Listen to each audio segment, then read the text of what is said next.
ਇਹ ਮੁੱਦਾ ਹੈ ਜਿਸ ਦੇ ਵਿੱਚ ਇੱਕ ਰਿਪੋਰਟ ਸਾਹਮਣੇ ਆਈ ਹੈ। ਏਮਸ ਦੇ ਵੱਲੋਂ ਇੱਕ ਰਿਪੋਰਟ ਸਾਂਝੀ ਕੀਤੀ ਗਈ ਹੈ ਜਿਸ ਦੇ ਵਿੱਚ ਇਹ ਕਿਹਾ ਗਿਆ ਹੈ ਕਿ ਅਮਰੀਕਾ ਜੋ ਵਿਸ਼ਵ ਦੇ ਵਿੱਚ ਬਹੁਤ ਵੱਡੀ ਸ਼ਕਤੀ ਹੈ ਨਾ, ਤੇ ਇਹ ਤੀਸਰੇ ਨੰਬਰ ਤੇ ਆਬਾਦੀ ਪੱਖੋਂ ਵੀ ਆਉਂਦਾ ਇਹ ਦੇਸ਼। ਸਾਡੇ ਦੇਸ਼ ਦੇ ਨੌਜਵਾਨ ਪੀੜ੍ਹੀ ਜਿਹੜੀ ਕਹਿ ਲਈਏ, ਚਾਹੇ ਉਹ ਸਿਆਣੇ ਹੋਣ, ਚਾਹੇ ਉਹ ਬੱਚੇ ਹੋਣ, ਚਾਹੇ ਉਹ ਅੱਧਖੜ ਉਮਰ ਦੇ ਹੋਣ, ਜਿੰਨੇ ਨਸ਼ੇ ਕਰਦੇ ਨੇ उन्ने अमेरिका की आबादी है। यह बेहद ही गंभीर मसला है, यानी कि 37 करोड़ रिपोर्ट के वालों खुलासा किया गया इन्ने लोग जिहड़े भारत के विच नशे करते हैं। ते भावें सरकारां वादे करदियां ने, पिछली कैप्टन सरकार ने भी इहो वादा किया सीगा, गुरका साहब हाथ फड़ के सौं खाधी कि सरकार आउंदी देर आ, बस नशे खत्म, छू मंतर हो जाएंगे, तो कुछ नहीं होया। पता नहीं कैप्टन साहब घरे आप भी नशे खा के रहे आ। पर उत्थे हुण जिवें कि कह लीए कोई बंदा है, उसकी घर वाली भी है, ठीक है, तो वह भी पहला क्या कहता है, कहता भी जिसे मतलब घर वाली रोकती है कि ना नशा कर, उसको भी नशा तो लगा देता है। फिर ये तो खबर आती कि घर वाली भी नाल नशा करने लग पैंदी, पर कई वेले जो नशे के पैसे की पूर्ति नहीं होती तो घर वाली नूं अगे बेच दिंदे ने। कि जिहड़ियां लड़कियां खास करके नशिਆਂ ਦੇ ਵਿੱਚ ਗਲਤਾਨ ਹੋ ਜਾਂਦੀਆਂ, ਮਹਿੰਗੇ ਨਸ਼ਿਆਂ ਫਿਰ ਨਹੀਂ ਹੁੰਦਾ, ਤੇ ਫਿਰ ਉਹ ਦੇਵ ਪਾਰ ਵਾਲੇ ਵੀ ਚਲੀਆਂ ਜਾਂਦੀਆਂ ਨੇ। ਇਹ ਵੀ ਜਿਹੜੀਆਂ ਅਲਾਮਤਾਂ ਸਾਰੀਆਂ ਨੇ ਨਸ਼ਿਆਂ ਦੇ ਵਿੱਚੋਂ ਨਿਕਲਦੀਆਂ। ਗੱਲ ਤੇ ਇਹ ਹੈ ਕਿ ਆਪਣੇ ਦੇਸ਼ ਦੇ ਵਿੱਚ ਆਰਥਿਕ ਹਾਲਾਤ ਸਾਵੇਂ ਹੋਣ ਕਿ ਹਰੇਕ ਬੰਦੇ ਨੂੰ ਰੁਜ਼ਗਾਰ ਮਿਲਿਆ ਹੋਇਆ, ਤਾਂ ਫਿਰ ਉਹ ਮਾਨਸਿਕ ਤੌਰ ਤੇ ਸੰਤੁਸ਼ਟ ਹੋਊਗਾ ਤੇ ਪਰਿਵਾਰ ਦੇ ਵਿੱਚ ਵੀ ਠੀਕ ਹੋਊਗਾ, ਫਿਰ ਨਸ਼ਿਆਂ ਵੱਲ ਵੀ ਜ਼ਿਆਦਾ ਨਹੀਂ ਜਾਊਗਾ। हाँ बिल्कुल, एक पंजाब की कहावत आ भी एक मझ लिबड़ी हो सारिਆਂ ਨੂੰ ਨਿਬੇੜ ਦਿੰਦੀ है। ਹੁਣ ਜਿਹੜੇ ਗਰੁੱਪਾਂ ਦੇ ਵਿੱਚ ਇੱਕ ਜਣਾ ਜੇ ਮੰਨ ਲਓ ਜਾਂ ਦੋ ਜਾਣੇ ਨਸ਼ੇ ਕਰਨ ਵਾਲੇ ਆ, ਤੇ ਉਹਨਾਂ ਦੀ ਕੋਚ ਹੋਣੀ ਆ ਵੀ ਦੂਜੇ ਵੀ ਕਰਨ ਲੱਗ ਪੈਣ, ਇੱਕ ਤਾਂ ਸਾਨੂੰ ਰੋਕਣਗੇ ਨਾ, ਇੱਕ ਸਾਡੇ ਵਰਗੇ ਹੋ ਜਾਣਗੇ। ਕਈਆਂ ਪਿੰਡਾਂ 'ਚ ਹੋ ਗਿਆ, ਉਹਨਾਂ ਨੇ ਨਾਕੇ ਲਾਏ ਨੇ ਵੀ ਅਸੀਂ ਨਹੀਂ ਕੋਈ ਨਸ਼ੇ ਵਾਲਾ ਪਿੰਡ ਦੇ ਵਿੱਚ ਵੜਦੇ ਹਾਂ। ਤੇ ਹੁਣ ਤਾਂ ਇਹ ਗੱਲ ਹੁੰਦੀ ਆ ਕਿ ਜਦੋਂ ਕੋਈ ਸ਼ਿਕਾਇਤ ਨਹੀਂ ਕਰਦਾ ਵਾ, ਪੁਲਿਸ ਨੂੰ ਜਾ ਕੇ ਦੱਸਦਾ ਵਾ, ਤੇ ਜਿਹੜਾ ਨਸ਼ੇ ਵੇਚਣ ਵਾਲਾ ਹੁੰਦਾ ਉਹ ਪੈਸੇ ਲੈ ਕੇ ਬਾਹਰ ਆਏਗਾ ਤੇ ਆ ਕੇ ਸਗੋਂ ਲਲਕਾਰ ਦਾ ਗਾਲਾਂ ਕੱਢਦਾ।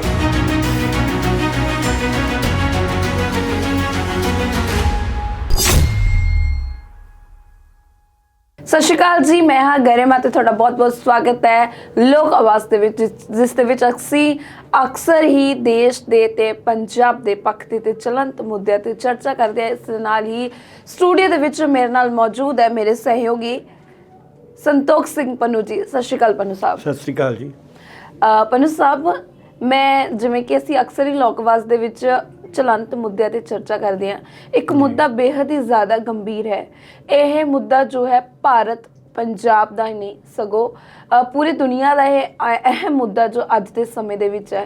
यह मुद्दा है जिस दे विच एक रिपोर्ट सामने आई है। एम्स के वालों एक रिपोर्ट साझी की गई है जिस दे विच ये कहा गया है कि अमेरिका जो विश्व के विच बहुत वड्डी शक्ति है ना, ते यह तीसरे नंबर ते आबादी पक्षों भी आंदा है। देश साडे देश दे नौजवान पीढ़ी जिहड़ी कह लीए, चाहे वो सियाणे होण, चाहे वो बच्चे होण, चाहे वो अधखड़ उम्र दे होण, जिन्ने नशे करदे ने उन्ने अमेरिका की आबादी है। यह बेहद ही गंभीर मसला है, यानी कि 37 करोड़ रिपोर्ट के वालों खुलासा किया गया इन्ने लोग जिहड़े भारत दे विच नशे करदे ने। बिल्कुल जी, ये जिहड़ी रिपोर्ट आ बहुत मैं समझदा भी सरकार ਨੂੰ ਇਸ ਦੇ ਪ੍ਰਤੀ ਗੰਭੀਰ ਹੋਣ ਦੀ ਲੋੜ ਆ, ਕਿਉਂਕਿ ਜਿਹੜੇ ਆਮ ਅੰਕੜੇ ਨਹੀਂ ਹੈਗੇ ਵੀ ਉਤਰਾ ਹੀ ਇਕੱਠੇ ਕੀਤੇ ਗਏ। ਇਹ ਆਪਣੀ ਜਿਹੜੀ ਇਕਨਾਮੀ ਸੰਸਥਾ ਏਮਸ ਉਹਦੇ ਵੱਲੋਂ ਇਹ ਸਾਰੇ ਅੰਕੜੇ ਇਕੱਠੇ ਕੀਤੇ ਗਏ ਨੇ ਤੇ ਪਾਰਲੀਮੈਂਟ ਦੇ ਵਿੱਚ ਪੇਸ਼ ਹੋਏ ਨੇ ਕਿ ਅਮਰੀਕਾ ਦੀ ਜਿੰਨੀ ਆਬਾਦੀ ਆ ਉਨੀ ਗਿਣਤੀ ਤੋਂ ਵੱਧ ਸਾਡੇ ਜਿਹੜੇ ਦੇਸ਼ ਦੇ ਲੋਕ ਆ ਵਿਛੰਦੇ ਆ, ਉਹ ਨਸ਼ੇ ਦੇ ਵਿੱਚ ਗਲਤਾਨ ਜੀ। ਦੇਸ਼ ਵਾਸਤੇ ਬੜੀ ਵੱਡੀ ਇਹ ਖਬਰ ਆ, ਕੋਈ ਛੋਟੀ ਜਿਹੀ ਨਹੀਂ। ਅੰਕੜਿਆਂ ਨੂੰ ਉਸ ਢੰਗ ਦੇ ਨਾਲ ਸੋਚਣ ਦੀ ਲੋੜ ਨਹੀਂ, ਇਹਦੀ ਗੰਭੀਰਤਾ ਵਿੱਚ ਜਾਣ ਦੀ ਲੋੜ ਆ। ਫਿਰ ਉਸ ਤੋਂ ਵੀ ਅੱਗੇ ਆ ਵੀ ਜਿੰਨੇ ਬੰਦੇ ਸਾਡੇ ਸ਼ਰਾਬ ਪੀਂਦੇ ਆ ਜੀ, ਉਨੀ ਰੂਸ ਦੀ ਆਬਾਦੀ ਆ ਜੀ। ਉਸ ਤੋਂ ਜਿੰਨੀ ਰੂਸ ਦੀ ਆਬਾਦੀ ਆ ਉਸ ਤੋਂ ਵੱਧ ਲੋਕ ਸਾਡੇ ਸ਼ਰਾਬ ਦੇ ਆਦੀ ਆ ਜੀ। ਤੇ ਵਾਕਈ ਜਿਹੜੀ ਰਿਪੋਰਟ ਆ ਬਹੁਤ ਗੰਭੀਰ ਆ ਜੀ। ਇਸ ਰਿਪੋਰਟ ਦੇ ਵਿੱਚ ਪੰਜਾਬ ਦਾ ਵੀ ਬਕਾਇਦਾ ਵਰਣਨ ਆ, ਕਿਉਂਕਿ ਪੰਜਾਬ ਦੇ ਵਿੱਚ ਪਿਛਲੇ ਲੰਮੇ ਸਮੇਂ ਤੋਂ ਜਿਹੜੇ ਖਤਰਨਾਕ ਨਸ਼ੇ ਆ ਉਹਨਾਂ ਦਾ ਖਾਸ ਕਰਕੇ ਜਿਹੜੇ ਸਾਡੇ ਨੌਜਵਾਨ ਆ ਜੀ ਉਹਨਾਂ ਦਾ ਸੇਵਨ ਕਰ ਰਹੇ ਆ ਤੇ ਬਹੁਤ ਸਾਰੀਆਂ ਜਿਹੜੀਆਂ ਮੌਤਾਂ ਵੀ ਉਹਨਾਂ ਨਸ਼ਿਆਂ ਦੇ ਨਾਲ ਹੋਈਆਂ ਨੇ ਜੀ। ਤੇ ਭਾਵੇਂ ਸਰਕਾਰਾਂ ਵਾਅਦੇ ਕਰਦੀਆਂ ਨੇ, ਪਿਛਲੀ ਕੈਪਟਨ ਸਰਕਾਰ ਨੇ ਵੀ ਇਹੋ ਵਾਅਦਾ ਕੀਤਾ ਸੀਗਾ, ਗੁਟਕਾ ਸਾਹਿਬ ਹੱਥ 'ਚ ਫੜ ਕੇ ਸਹੁੰ ਖਾਧੀ ਸੀ ਵੀ ਸਰਕਾਰ ਆਉਣ ਦੀ ਦੇਰ ਆ, ਬਸ ਨਸ਼ੇ ਖਤਮ, ਛੂ ਮੰਤਰ ਹੋ ਜਾਣਗੇ, ਤੇ ਕੁਝ ਨਹੀਂ ਹੋਇਆ। ਪਤਾ ਨਹੀਂ ਕੈਪਟਨ ਸਾਹਿਬ ਘਰੇ ਆਪ ਵੀ ਨਸ਼ੇ ਖਾ ਕੇ ਸੁੱਤੇ ਰਹੇ ਆ। ਤੇ ਹੁਣ ਭਗਵੰਤ ਮਾਨ ਦੀ ਸਰਕਾਰ ਆ, ਕੋਸ਼ਿਸ਼ਾਂ ਤਾਂ ਬਥੇਰੀਆਂ ਕਰ ਰਿਹਾ ਮੈਨੂੰ ਲੱਗਦਾ, ਪਰ ਉਹ ਕੋਸ਼ਿਸ਼ਾਂ ਨੂੰ ਮੈਨੂੰ ਲੱਗਦਾ ਕਿ ਬੂਰ ਨਹੀਂ ਪੈ ਰਿਹਾ, ਕਿਉਂਕਿ ਥੱਲੇ ਹਜੇ ਕੋਈ ਇਹ ਨਹੀਂ ਹੈਗਾ ਵੀ ਨਸ਼ੇ ਜਿਹੜੇ ਇੱਥੇ ਬੰਦ ਹੋ ਗਏ ਨੇ। ਹੁਣ ਪੰਜਾਬ ਦੇ ਜਿਹੜੇ ਖਤਰਨਾਕ ਨਸ਼ੇ ਨੇ ਤੇ ਉਵੇਂ ਦੇ ਉਵੇਂ ਹੀ ਲਗਭਗ ਚੱਲ ਰਹੇ ਨੇ, ਕਿਤੇ ਨਾ ਕਿਤੇ ਸਖਤਾਈ ਜ਼ਰੂਰ ਹੋਈ ਆ। ਸੋ ਇਹ ਦੇਸ਼ ਵਾਸੀਆਂ ਵਾਸਤੇ ਇਹ ਜਿਹੜੀ ਰਿਪੋਰਟ ਆ ਬੜੀ ਗੰਭੀਰ ਆ ਕਿ ਇੰਨੀ ਵੱਡੀ ਗਿਣਤੀ ਸਾਡੇ ਲੋਕਾਂ ਦੀ ਕਿਉਂ ਨਸ਼ਿਆਂ ਦੇ ਵੱਲ ਜਾ ਰਹੀ ਹੈ। ਪਨੂ ਸਾਹਿਬ, ਇਸ ਰਿਪੋਰਟ ਨੇ ਇੱਕ ਬਹੁਤ ਵੱਡਾ ਖੁਲਾਸਾ ਕੀਤਾ ਹੈ ਕਿ ਭਾਰਤ ਦੇ ਵਿੱਚ ਕਮ ਸੇ ਕਮ 19% ਜੋ ਆਬਾਦੀ ਹੈ ਇਸ 37 ਕਰੋੜ ਦੇ ਵਿੱਚ ਉਹ ਨਸ਼ੇ ਕਰਦੇ ਨੇ ਲੋਕ ਜਿਹੜੇ ਕਿ ਸਭ ਤੋਂ ਜ਼ਿਆਦਾ ਗਰੀਬੀ ਰੇਖਾ ਤੋਂ ਹੇਠ ਆਉਂਦੇ ਨੇ। ਇਹ ਗੱਲ ਹੁੰਦੀ ਨਾ ਵੀ ਜਿਹੜੀ ਗਰੀਬੀ ਰੇਖਾ ਤੋਂ ਥੱਲੇ ਹੁੰਦੇ ਨੇ ਜੀ, ਉਹ ਕਈ ਬੜੀਆਂ ਮਾਨਸਿਕ ਉਲਝਣਾਂ ਦੇ ਵਿੱਚ ਫਸੇ ਹੁੰਦੇ ਆ। ਕੰਮ ਧੰਦੇ ਦਾ ਵੀ ਹੁੰਦਾ ਵੀ ਕਿਤੇ ਦਿਹਾੜੀ ਮਿਲ ਗਈ ਆ, ਕਿਤੇ ਨਹੀਂ ਮਿਲ ਗਈ। ਤੇ ਕਈ ਘਰਾਂ ਦੇ ਵੀ ਜਦੋਂ ਮਸਲੇ ਘਰ ਦੇ ਵਿੱਚ ਜਦੋਂ ਗਰੀਬੀ ਹੁੰਦੀ ਹੈ ਨਾ ਤੇ ਬੜੇ ਮਸਲੇ ਖੜੇ ਹੋ ਜਾਂਦੇ ਆ। ਤਾਂ ਫਿਰ ਉਹਨਾਂ ਦਾ ਹੁੰਦਾ ਵੀ ਚਲੋ ਹੁਣ ਰਾਤ ਤਾਂ ਕੱਢੋ, ਹਾਂ ਨਸ਼ੇ ਖਾ ਕੇ ਪੈ ਜਾਓ, ਸੌਂ ਜਾਓ, ਸਵੇਰੇ ਫੇਰ ਵੇਖੀ ਜਾਊਗੀ। ਇਸ ਕਰਕੇ ਜਿਹੜੇ ਗਰੀਬ ਲੋਕ ਆ ਨਾ ਉਹ ਨਸ਼ੇ ਦੇ ਵਿੱਚ ਜ਼ਿਆਦਾ। ਹੁਣ ਜਿਹੜਾ ਤਗੜਾ ਬੰਦਾ, ਚੰਗਾ ਬੰਦਾ, ਜਿਹੜਾ ਜਿਹਦੇ ਕੋਲੇ ਆਰਥਿਕ ਸਾਧਨ ਹੈਗੇ ਆ, ਉਹਨੇ ਤਾਂ ਜੇ ਸ਼ਰਾਬ ਵੀ ਪੀਣੀ ਤਾਂ ਬਹੁਤ ਵਧੀਆ ਪੀਣੀ ਆ। ਤੇ ਜਿਹੜਾ ਗਰੀਬ ਬੰਦਾ ਵਾ ਉਹਨੇ ਮਾੜੀ ਤੋਂ ਮਾੜੀ ਜਿਹੜੀ ਲੈ ਕੇ ਸਸਤੀ ਤੋਂ ਸਸਤੀ ਪੀਣੀ ਆ, ਉਹਦੇ ਵਿੱਚ ਫਿਰ ਮਿਲਾਵਟਾਂ ਵੀ ਆਉਣੀਆਂ। ਕੱਲ੍ਹ ਦੀ ਆਪਣੀ ਖਬਰ ਆ ਵੀ ਪੰਜਾਬ ਦੇ ਵਿੱਚ ਵੀ ਇੱਕ ਬੰਦਾ ਜਿਹੜਾ ਠੇਕੇ ਦੀ ਸ਼ਰਾਬ ਪੀ ਕੇ ਮਰ ਗਿਆ। ਨਹੀਂ ਤੇ ਪੰਜਾਬ ਦੇ ਵਿੱਚ ਇਹ ਰਿਪੋਰਟਾਂ ਨਹੀਂ ਸੀ ਆਉਂਦੀਆਂ। ਇਹਦਾ ਮਤਲਬ ਵੀ ਜਿਹੜੇ ਬਰਾਂਚਾਂ ਖੁੱਲੀਆਂ ਨੇ ਜਾਂ ਠੇਕੇ ਨੇ ਉਹਨਾਂ ਦੇ ਵਿੱਚ ਵੀ ਕਿਤੇ ਨਾ ਕਿਤੇ ਮਿਲਾਵਟ ਹੋ ਰਹੀ ਆ। ਤੇ ਫਿਰ ਗਰੀਬ ਬੰਦੇ ਨੇ ਸਸਤੀ ਤੋਂ ਸਸਤੀ ਪੀਣੀ ਆ। ਕੋਈ ਸਮਾਂ ਪਹਿਲਾਂ ਮਾਝੇ ਦੇ ਵਿੱਚ ਇੱਕ ਪਿੰਡ ਦੇ ਵਿੱਚ ਬਹੁਤ ਸਾਰੇ ਜਿਹੜੇ ਬੰਦੇ ਮਾਰੇ ਗਏ ਸੀਗੇ ਸ਼ਰਾਬ ਪੀ ਕੇ ਹੀ, ਤੇ ਉਹਨਾਂ ਦੇ ਵਿੱਚ ਵੀ ਜਿਹੜੀ ਮਿਲਾਵਟ ਆ ਉਹ ਹੁੰਦੀ ਆ। ਤੇ ਉਹ ਸਾਰੇ ਜਿਹੜੇ ਗਰੀਬ ਬੰਦੇ ਆ ਫਿਰ ਇੱਧਰ ਜਦੋਂ ਮਾਨਸਿਕ ਤੌਰ ਤੇ ਸੰਤੁਸ਼ਟ ਨਹੀਂ ਹੁੰਦੇ ਤੇ ਉਹ ਨਸ਼ਿਆਂ ਦੇ ਵੱਲ ਜਿਹੜੇ ਚਲੇ ਜਾਂਦੇ ਆ। ਪੰਜ ਸਾਹਿਬ, ਅਸੀਂ ਜਦੋਂ ਨਸ਼ਿਆਂ ਦੀ ਗੱਲ ਕਰ ਰਹੇ ਤਾਂ ਪੰਜਾਬ ਦੇ ਵਿੱਚ ਸਭ ਤੋਂ ਬੜੀ ਸਮੱਸਿਆ ਨਸ਼ਾ ਤਾਂ ਹੈ ਹੀ, ਪਰ ਇਸ ਦੇ ਨਾਲ ਇੱਕ ਨਵੀਂ ਸਮੱਸਿਆ ਹੋਰ ਜੁੜਦੀ ਜਾ ਰਹੀ ਹੈ, ਉਹ ਹੈ ਧੀਆਂ ਭੈਣਾਂ ਦੀਆਂ ਇੱਜ਼ਤਾਂ। ਕਿਉਂਕਿ ਆਏ ਦਿਨ ਨਵੀਆਂ ਖਬਰਾਂ ਆ ਰਹੀਆਂ ਜਿਸ ਦੇ ਹਰ ਇੱਕ ਪੰਜਾਬੀ ਨੂੰ ਸੋਚਣ ਦੇ ਲਈ ਮਜਬੂਰ ਕਰ ਦਿੱਤਾ ਹੈ। ਕਿਉਂਕਿ ਜਿਹੜੇ ਨੌਜਵਾਨ ਪੀੜ੍ਹੀ ਹੈ, ਮਤਲਬ ਕਿ ਮੁੰਡੇ ਨੇ, ਉਹ ਨਸ਼ਾ ਕਰਦੇ ਨੇ, ਬਹੁਤ ਆਮ ਖਬਰ ਹੈ। ਪਰ ਉੱਥੇ ਹੁਣ ਜਿਵੇਂ ਕਿ ਕਹਿ ਲਈਏ ਕੋਈ ਬੰਦਾ ਹੈ, ਉਸਦੀ ਘਰ ਵਾਲੀ ਵੀ ਹੈ, ਠੀਕ ਹੈ, ਤੇ ਉਹ ਵੀ ਪਹਿਲਾਂ ਕਿਆ ਕਹਿੰਦਾ ਹੈਗਾ, ਕਹਿੰਦਾ ਵੀ ਜੇ ਤਾਂ ਮਤਲਬ ਘਰ ਵਾਲੀ ਰੋਕਦੀ ਹੈ ਵੀ ਤੂੰ ਨਾ ਨਸ਼ਾ ਕਰ, ਉਹ ਉਸ ਨੂੰ ਵੀ ਨਸ਼ਾ ਤੋਂ ਲਗਾ ਦਿੰਦਾ ਹੈ। ਫਿਰ ਇਹ ਤਾਂ ਖਬਰ ਆਉਂਦੀ ਹੈ ਕਿ ਘਰ ਵਾਲੀ ਵੀ ਨਾਲ ਨਸ਼ਾ ਕਰਨ ਲੱਗ ਪੈਂਦੀ ਹੈ। ਪਰ ਕਈ ਵੇਲੇ ਜਦੋਂ ਨਸ਼ੇ ਦੇ ਪੈਸੇ ਦੀ ਪੂਰਤੀ ਨਹੀਂ ਹੁੰਦੀ ਤਾਂ ਘਰ ਵਾਲੀ ਨੂੰ ਅੱਗੇ ਵੇਚ ਦਿੰਦੇ ਨੇ। ਦੇਖੋ ਜੀ, ਇਹ ਵੀ ਰਿਪੋਰਟਾਂ ਬਿਲਕੁਲ ਸਹੀ ਹੈ ਤੁਹਾਡੀ ਗੱਲ ਵੀ ਮਿਲ ਰਹੀਆਂ ਨੇ। ਪਹਿਲੀ ਤਾਂ ਗੱਲ ਆ ਵੀ ਜਦੋਂ ਨਸ਼ਿਆਂ ਵੱਲ ਬੰਦਾ ਚਲੇ ਜਾਂਦਾ ਤਾਂ ਉਹ ਕਈ ਅਪਰਾਧਾਂ ਨੂੰ ਜਿਹੜਾ ਜਨਮ ਦਿੰਦਾ। ਉਹ ਲੁੱਟ ਖੋਹ ਵੀ ਕਰ ਸਕਦਾ, ਕਿਉਂਕਿ ਹਰ ਵੇਲੇ ਬੰਦੇ ਕੋਲੇ, ਜਿਹੜੇ ਗਰੀਬ ਬੰਦੇ ਆ, ਉਹਨਾਂ ਕੋਲੇ ਪੈਸੇ ਆਉਣੇ ਕਿੱਥੋਂ ਆ? ਮਹਿੰਗੇ ਨਸ਼ੇ ਆ। ਤਾਂ ਫਿਰ ਉਹਦੇ ਚੋਂ ਲੁੱਟਾਂ ਖੋਹਾਂ ਨਿਕਲਦੀਆਂ ਨੇ, ਉਹਦੇ ਚੋਂ ਬਲਾਤਕਾਰ ਵੀ ਕਰਦੇ ਨੇ, ਕਿਉਂਕਿ ਜਿਹੜੇ ਕਈ ਇੰਨਾ ਨਸ਼ਾ ਕਰ ਲੈਂਦੇ ਨੇ ਉਹਨਾਂ ਨੂੰ ਆਪਣੀ ਸੁੱਧ ਬੁੱਧ ਹੀ ਭੁੱਲ ਪੈ ਜਾਂਦੇ ਨੇ ਤੇ ਉਹਦੇ ਵਿੱਚੋਂ ਫਿਰ ਅਪਰਾਧ ਨੂੰ ਜਨਮ ਲੈਂਦੇ ਨੇ। ਵਾਕਈ ਗੱਲ ਠੀਕ ਆ ਵੀ ਕੁਝ ਜਿਹੜੇ ਨਸ਼ੇ ਦੇ ਆਦੀ ਨੇ ਫਿਰ ਉਹ ਆਪਦੀਆਂ ਘਰ ਵਾਲੀਆਂ ਨੂੰ ਵੀ ਲਾ ਦਿੰਦੇ ਨੇ, ਤੇ ਉਸ ਤੋਂ ਬਾਅਦ ਫਿਰ ਜਦੋਂ ਕਿਤੇ ਨਸ਼ਾ ਨਹੀਂ ਮਿਲਦਾ ਤਾਂ ਫਿਰ ਉਹਨਾਂ ਨੂੰ ਅੱਗੇ ਵਾਕਈ ਵੇਚਣ ਦੀ ਵੀ ਨੌਬਤ ਆ ਜਾਂਦੀ ਆ, ਤੇ ਜਾਂ ਫਿਰ ਹੋਰ ਜਿਹੜੇ ਅਪਰਾਧ ਆ ਉਹ ਜਿਹੜੇ ਕਰਨ ਲੱਗ ਪੈਂਦੇ ਆ। ਤੇ ਕਈ ਥਾਈਂ ਇਹ ਵੀ ਵੇਖਿਆ, ਸੁਣਨ ਦੇ ਵਿੱਚ ਆਉਂਦਾ ਵਾ, ਰਿਪੋਰਟਾਂ ਮਿਲ ਰਹੀਆਂ ਨੇ ਕਿ ਜਿਹੜੀਆਂ ਲੜਕੀਆਂ ਖਾਸ ਕਰਕੇ ਨਸ਼ਿਆਂ ਦੇ ਵਿੱਚ ਗਲਤਾਨ ਹੋ ਜਾਂਦੀਆਂ, ਮਹਿੰਗੇ ਨਸ਼ਿਆਂ ਫਿਰ ਨਹੀਂ ਹੁੰਦਾ ਤੇ ਫਿਰ ਉਹ ਦੇਵ ਪਾਰ ਵੱਲ ਵੀ ਚਲੀਆਂ ਜਾਂਦੀਆਂ ਨੇ। ਇਹ ਵੀ ਜਿਹੜੀਆਂ ਅਲਾਮਤਾਂ ਸਾਰੀਆਂ ਨਾ ਨਸ਼ਿਆਂ ਦੇ ਵਿੱਚੋਂ ਨਿਕਲਦੀਆਂ। ਗੱਲ ਤਾਂ ਇਹ ਆ ਵੀ ਜੇ ਆਪਣੇ ਦੇਸ਼ ਦੇ ਵਿੱਚ ਆਰਥਿਕ ਹਾਲਾਤ ਸਾਵੇਂ ਹੋਣ ਵੀ ਹਰੇਕ ਬੰਦੇ ਨੂੰ ਰੁਜ਼ਗਾਰ ਮਿਲਿਆ ਹੋਵੇ ਤਾਂ ਫਿਰ ਉਹ ਮਾਨਸਿਕ ਤੌਰ ਤੇ ਸੰਤੁਸ਼ਟ ਹੋਊਗਾ ਤੇ ਪਰਿਵਾਰ ਦੇ ਵਿੱਚ ਵੀ ਠੀਕ ਰਹੂਗਾ। ਫਿਰ ਨਸ਼ਿਆਂ ਵੱਲ ਵੀ ਜ਼ਿਆਦਾ ਨਹੀਂ ਜਾਊਗਾ। ਸਰਕਾਰਾਂ ਨੂੰ ਅਜਿਹੇ ਜਿਹੜੇ ਪ੍ਰਬੰਧ ਕਰਨ ਦੀ ਲੋੜ ਆ। ਭਾਵੇਂ ਨਰੇਗਾ ਹੈ ਵੀ ਲੋਕਾਂ ਨੂੰ ਥੋੜਾ ਬਹੁਤਾ ਰੁਜ਼ਗਾਰ ਮਿਲਿਆ ਵਾ, ਤੇ ਬੇਰੁਜ਼ਗਾਰੀ ਬਹੁਤ ਵੱਡੇ ਪੱਧਰ ਤੇ ਨੇ। ਜੀ ਤੇ ਇਸ ਕਰਕੇ ਫਿਰ ਜਿਹੜੀਆਂ ਇਹ ਸਮੱਸਿਆਵਾਂ ਸਾਡੇ ਸਮਾਜ ਦੇ ਵਿੱਚ ਹੁਣ ਨਵੇਂ ਤਰ੍ਹਾਂ ਦੀਆਂ ਸਮੱਸਿਆਵਾਂ ਪੈਦਾ ਹੋ ਗਈਆਂ। ਜੀ ਪੰਨੂ ਸਾਹਿਬ, ਅਕਸਰ ਹੀ ਸਾਡੇ ਪੰਜਾਬ ਦੇ ਵਿੱਚ ਪਹਿਲਾਂ ਹੀ ਪ੍ਰੋਬਲਮ ਸੀ ਨਸ਼ਾ ਹੈ, ਪਰ ਨਸ਼ੇ ਦੇ ਨਾਲ ਨਾ ਇਹ ਪ੍ਰੋਬਲਮ ਕਾਫੀ ਜ਼ਿਆਦਾ ਇਹਦੇ ਵਿੱਚ ਇੰਕਰੀਮੈਂਟ ਹੋ ਰਿਹਾ, ਕਿਉਂਕਿ ਆਏ ਦਿਨ ਹੀ ਅਸੀਂ ਖਬਰਾਂ ਦੇ ਵਿੱਚ ਇਹ ਦੇਖਦੇ ਹਾਂ ਕਿ ਜਿਵੇਂ ਕਿ ਮੁੰਡਿਆਂ ਦੀ ਜਿੱਦਾਂ ਗਰਲਫ੍ਰੈਂਡਸ ਕਹਿ ਲਓ ਜਾਂ ਫਰੈਂਡ ਕਹਿ ਲਓ, ਦੋਸਤ ਕਹਿ ਲਓ, ਇੱਕ ਗਰੁੱਪ ਬਣਦਾ ਹੈ, ਗਰੁੱਪ ਤੋਂ ਬਾਅਦ ਮੁੰਡੇ ਤਾਂ ਨਸ਼ਾ ਕਰਦੇ ਹੀ ਹੈ, ਚਾਹੇ ਉਹਦੀ ਸਹੇਲੀਆਂ ਰੋਕਦੀਆਂ ਵੀ ਨੇ, ਫਿਰ ਉਸ ਤੋਂ ਬਾਅਦ ਹੌਲੀ ਹੌਲੀ ਸਹੇਲੀ ਨੂੰ ਵੀ ਉਸੇ ਕੰਮ ਤੇ ਲਾ ਦਿੰਦੇ ਆ। ਫਿਰ ਉਸ ਤੋਂ ਬਾਅਦ ਕਈ ਅਜਿਹੀਆਂ ਵੀਡੀਓਸ ਆਈਆਂ ਹੈ, ਉਹਦੇ ਵਿੱਚ ਕੁੜੀਆਂ ਦਾ ਆ ਕਹਿਣਾ ਹੈ ਕਿ ਮੇਰੇ ਬੋਡੀ ਦੇ ਨਾਲ ਕੁਝ ਵੀ ਕਰ ਲਓ ਤੁਸੀਂ, ਪਰ ਮੈਨੂੰ ਪੈਸੇ ਦੇ ਦਿਓ ਕਿ ਮੈਂ ਚਿੱਟਾ ਖਾਣਾ ਹੈ। ਤੇ ਉਹ ਨਸ਼ੇ ਦੇ ਵਿੱਚ ਕਈ ਵੀਡੀਓਜ਼ ਤਾਂ ਇੰਨੀਆਂ ਜ਼ਿਆਦਾ ਇਨਸਾਨੀਅਤ ਨੂੰ ਸ਼ਰਮਸਾਰ ਕਰ ਦਿੰਦੀਆਂ ਹੈ ਕਿ ਵੀਡੀਓ ਦੇ ਵਿੱਚ ਲੋਕ ਜਿਹੜੇ ਕੁੜੀਆਂ ਨੂੰ ਜੰਗਲ ਮਤਲਬ ਕਹਿ ਦਈਏ ਨਾ ਜੰਜੀਰਾਂ ਪਾ ਕੇ ਰੱਖੀਆਂ ਹੋਈਆਂ ਨੇ, ਜਿਸ ਦੇ ਵਿੱਚ ਇਹ ਕਿਹਾ ਗਿਆ ਕੁੜੀਆਂ ਕਹਿੰਦੀ ਵੀ ਸਾਡੇ ਸਰੀਰ ਨਾਲ ਕੁਝ ਮਰਜ਼ੀ ਕਰ ਲਓ, ਕਿ ਅਜਿਹੇ ਸ਼ਬਦ ਕੁੜੀਆਂ ਵਰਤ ਰਹੀਆਂ ਕਿ ਜਿਹੜੇ ਅਸੀਂ ਕਹਿ ਲਈਏ ਕਿ ਆਮ ਬੈਠ ਕੇ ਵੀ ਵਰਤ ਨਹੀਂ ਸਕਦੇ ਹੈਗੇ, ਵੀ ਸਾਨੂੰ ਚਿੱਟਾ ਦੇ ਦਿਓ। ਹਾਂ ਬਿਲਕੁਲ, ਇੱਕ ਪੰਜਾਬ ਦੀ ਕਹਾਵਤ ਆ ਵੀ ਇੱਕ ਮੱਝ ਲਿਬੜੀ ਹੋਵੇ ਤੇ ਸਾਰਿਆਂ ਨੂੰ ਲਿਬੇੜ ਦਿੰਦੀ ਆ। ਹਾਂਜੀ, ਹੁਣ ਜਿਹੜੇ ਗਰੁੱਪਾਂ ਦੇ ਵਿੱਚ ਇੱਕ ਜਣਾ ਜੇ ਮੰਨ ਲਓ ਜਾਂ ਦੋ ਜਾਣੇ ਨਸ਼ੇ ਕਰਨ ਵਾਲੇ ਆ ਤੇ ਉਹਨਾਂ ਦੀ ਕੋਸ਼ਿਸ਼ ਹੋਣੀ ਆ ਵੀ ਦੂਜੇ ਵੀ ਕਰਨ ਲੱਗ ਪੈਣ, ਇੱਕ ਤਾਂ ਸਾਨੂੰ ਰੋਕਣਗੇ ਨਾ ਤੇ ਇੱਕ ਸਾਡੇ ਵਰਗੇ ਹੋ ਜਾਣਗੇ ਜੀ। ਇਹ ਬੜੀ ਵੱਡੀ ਸਮੱਸਿਆ ਤੇ ਵਾਕਈ ਇੱਕੋ ਇਨਸਾਨੀਅਤ ਤੋਂ ਵੀ ਗਿਰੀਆਂ ਹੋਈਆਂ ਇਹ ਗੱਲਾਂ ਨੇ।